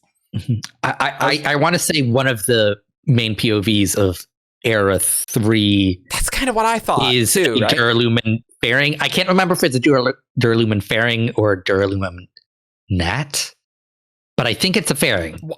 For some reason, I thought that it was a fortune fairing, which is chromium. I will say that who knows what Era 3 Words of Brandon is like. It's about this. It's about this. I mean, maybe it'll be all of them. We'll see. Things have changed.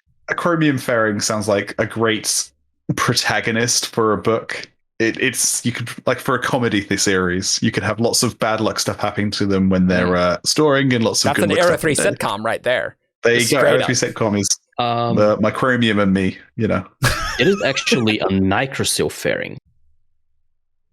Wait, a Nicrosil fairing? I thought it was going to be a Nicrosil Allomancer. That it was a Nicroburst. That like someone was touching people and enhancing their abilities. That's what I remember. But that was like a really long time I don't remember that, but I remember that. I very explicitly tried to confirm that in a, because throughout the years we'd had multiple WABs about Era 3, right? And so on Reddit, so no chance of miscommunication. That's true. I asked, hey, so I'm putting all of these together. Is the plan still to have Nicrosil fairing Terrace Woman hacker recruited for fieldwork in an Allomancer SWAT team to chase Mistborn serial killer. I thought for sure it was a Necroburst, but maybe I'm mixing it up. But whatever, doesn't matter. That's not this episode. I'm excited to see that. I'm excited to see more magical technology in whatever form it is.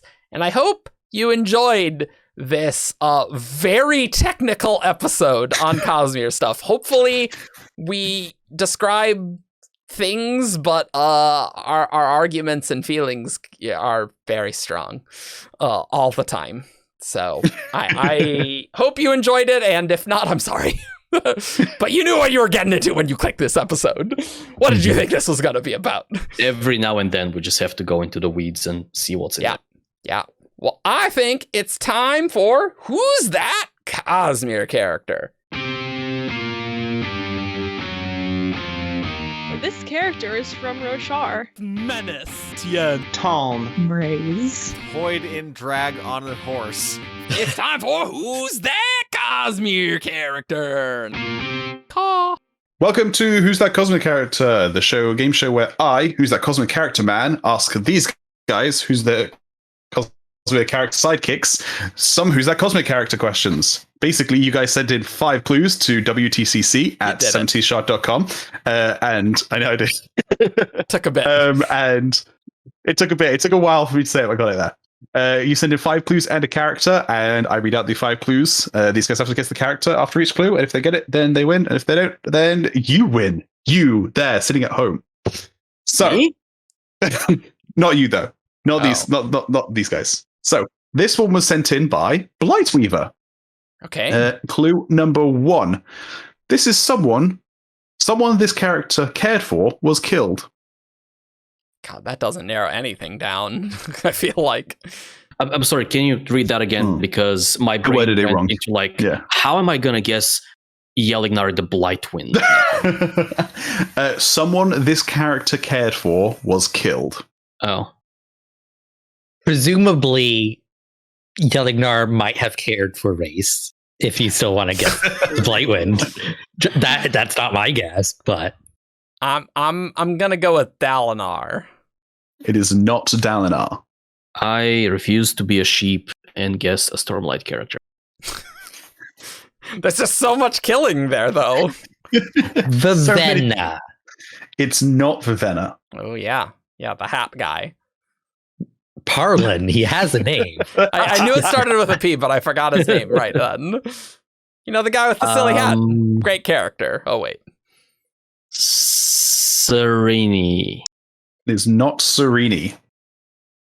Clue number 2. The consensus on pronunciation of this character's name is used often on Earth outside of the Brandon Sanderson fandom. And it's not Serene?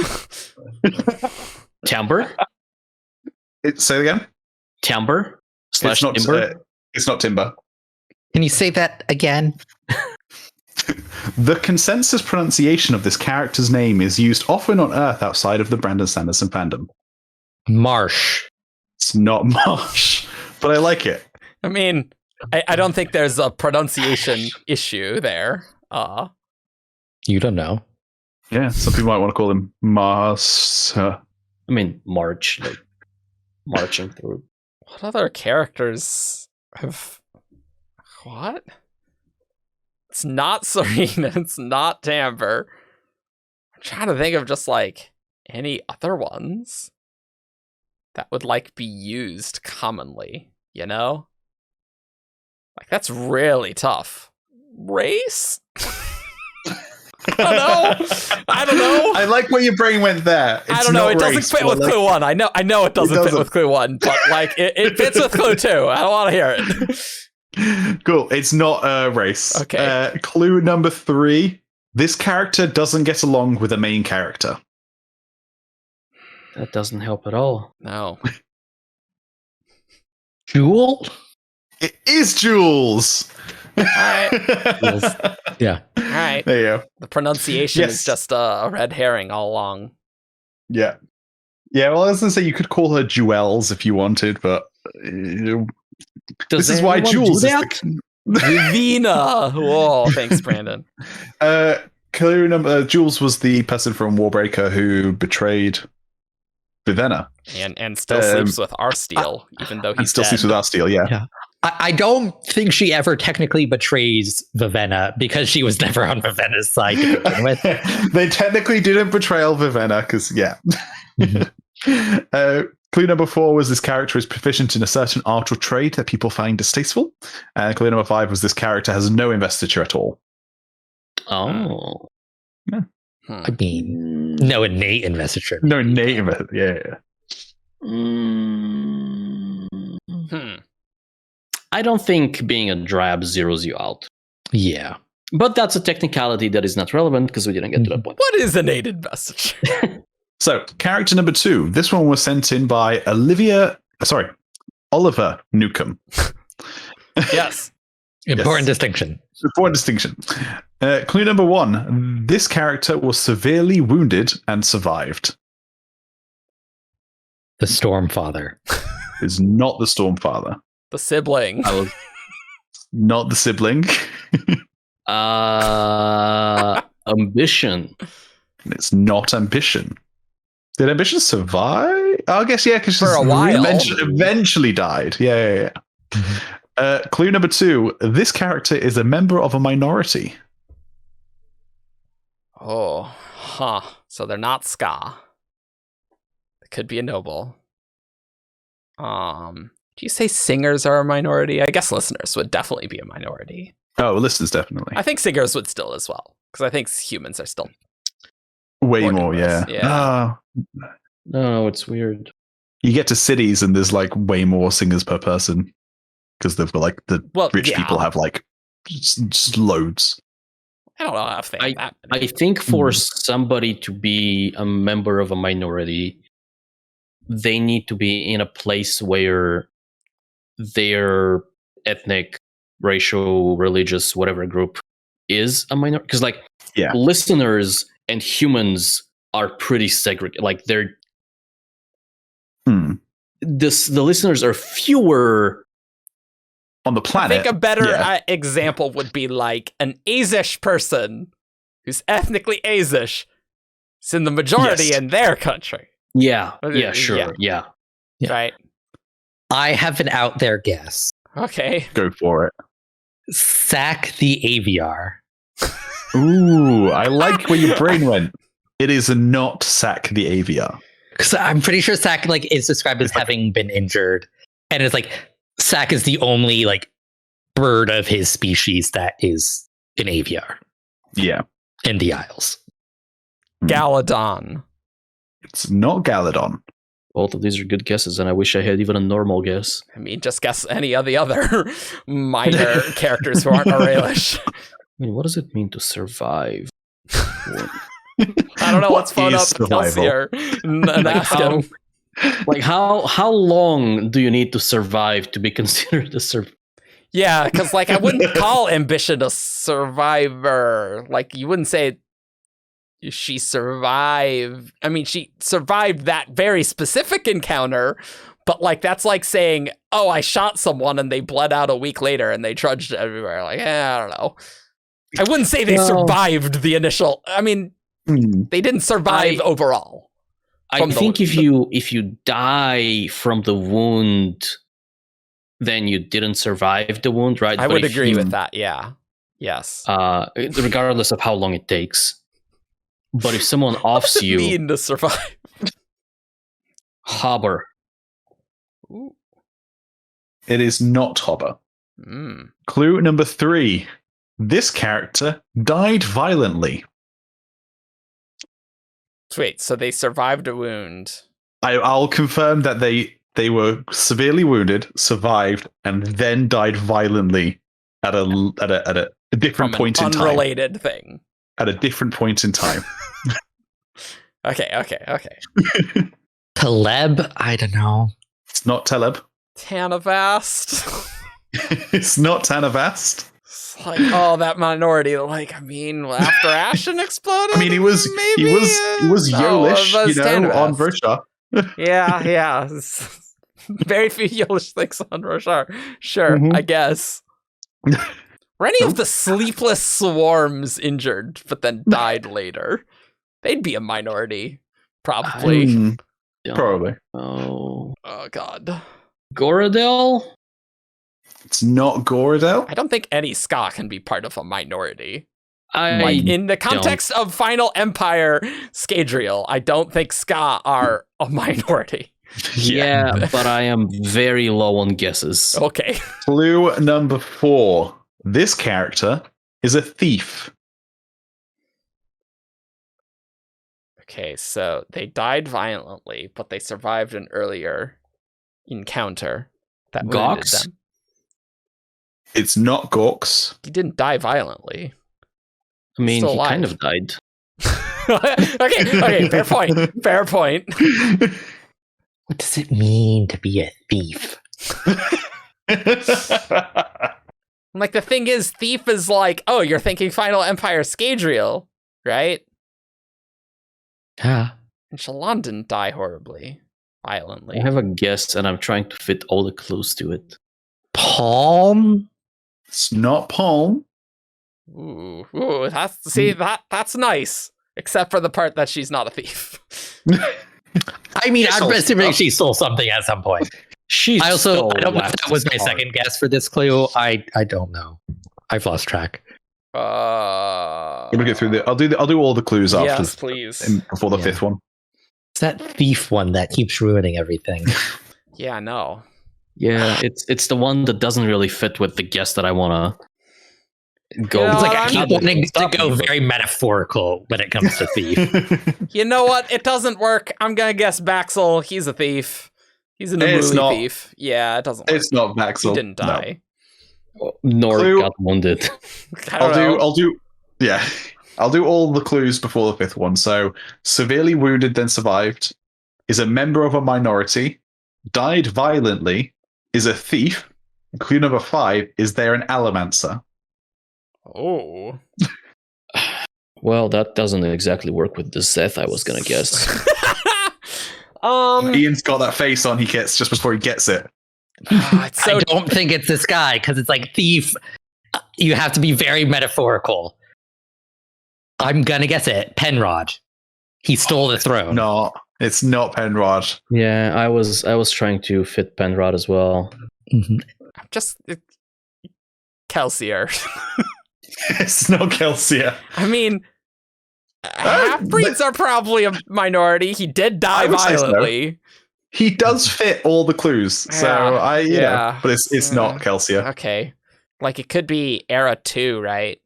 I mean, it's probably more likely to be Era 2. Yeah, it's probably error 2. Allomancer, not a Metalborn. Oh, I think I know who it is. I know who it is. Ben, I'm gonna message you. I'm Go not for gonna it. say it. Yeah.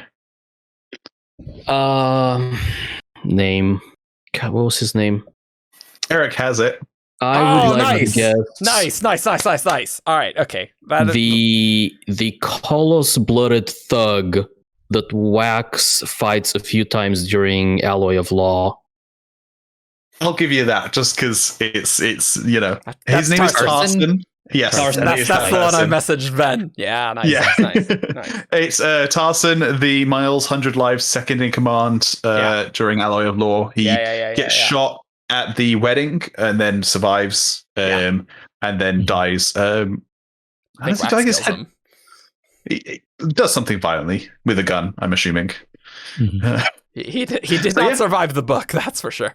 Yeah. But look. If no one guessed Kelsier, that would have not been good. Let's be honest. Kelsier, I say, fits all of them. I Yeah. agree. Cool. Right. Time for our patron priority queue. Nice. If you support us on Patreon at a high tier, you get your clues read aloud much faster. Mm-hmm. You support us as one of the 10 heralds? The $10 heralds. The $10 heralds. There's more than 10 There of you them. Yeah. And so, cool. This one was sent in by Modulastron, I'm going to say is how you say their name. Okay.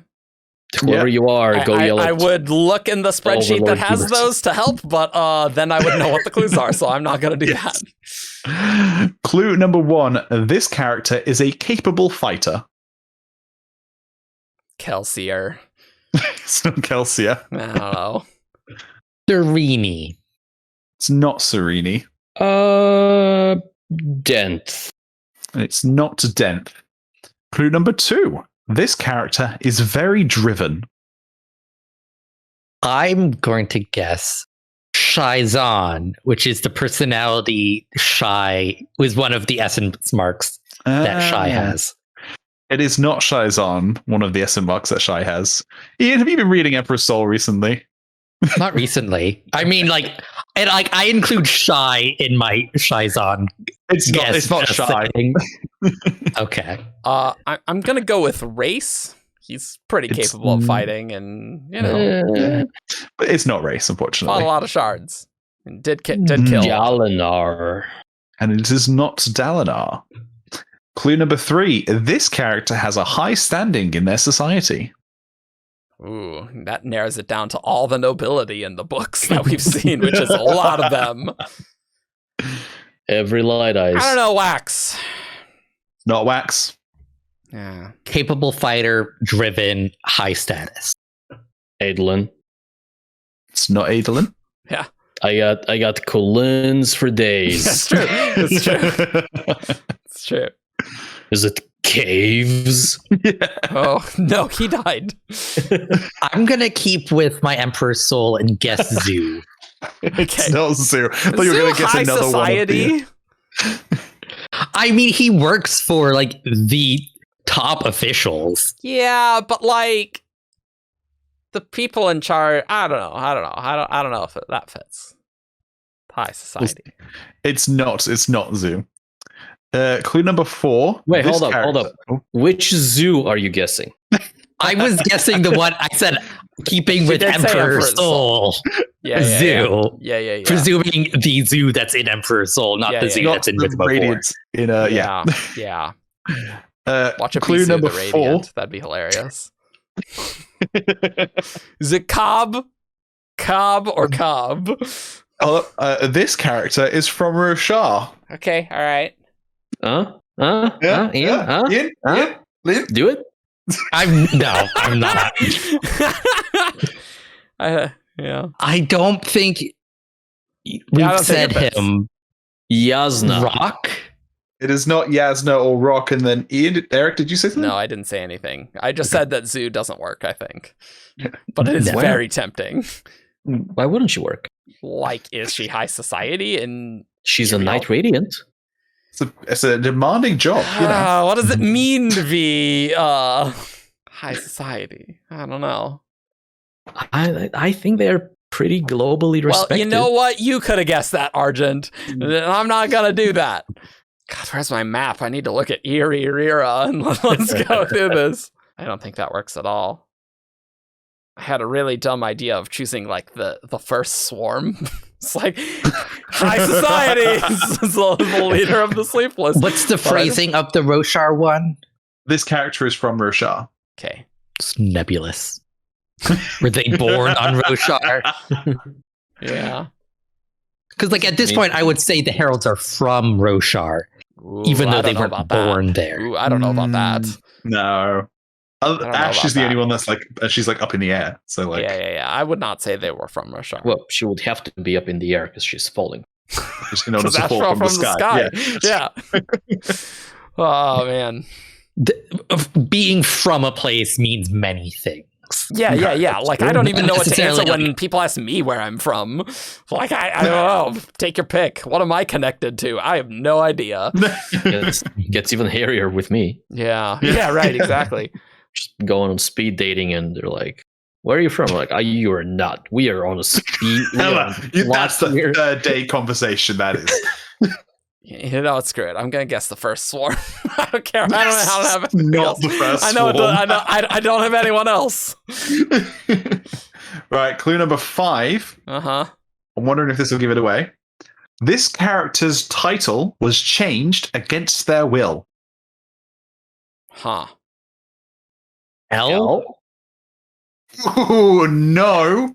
But you were both so close. Oh no! Or just give it away for Eric. We'll see.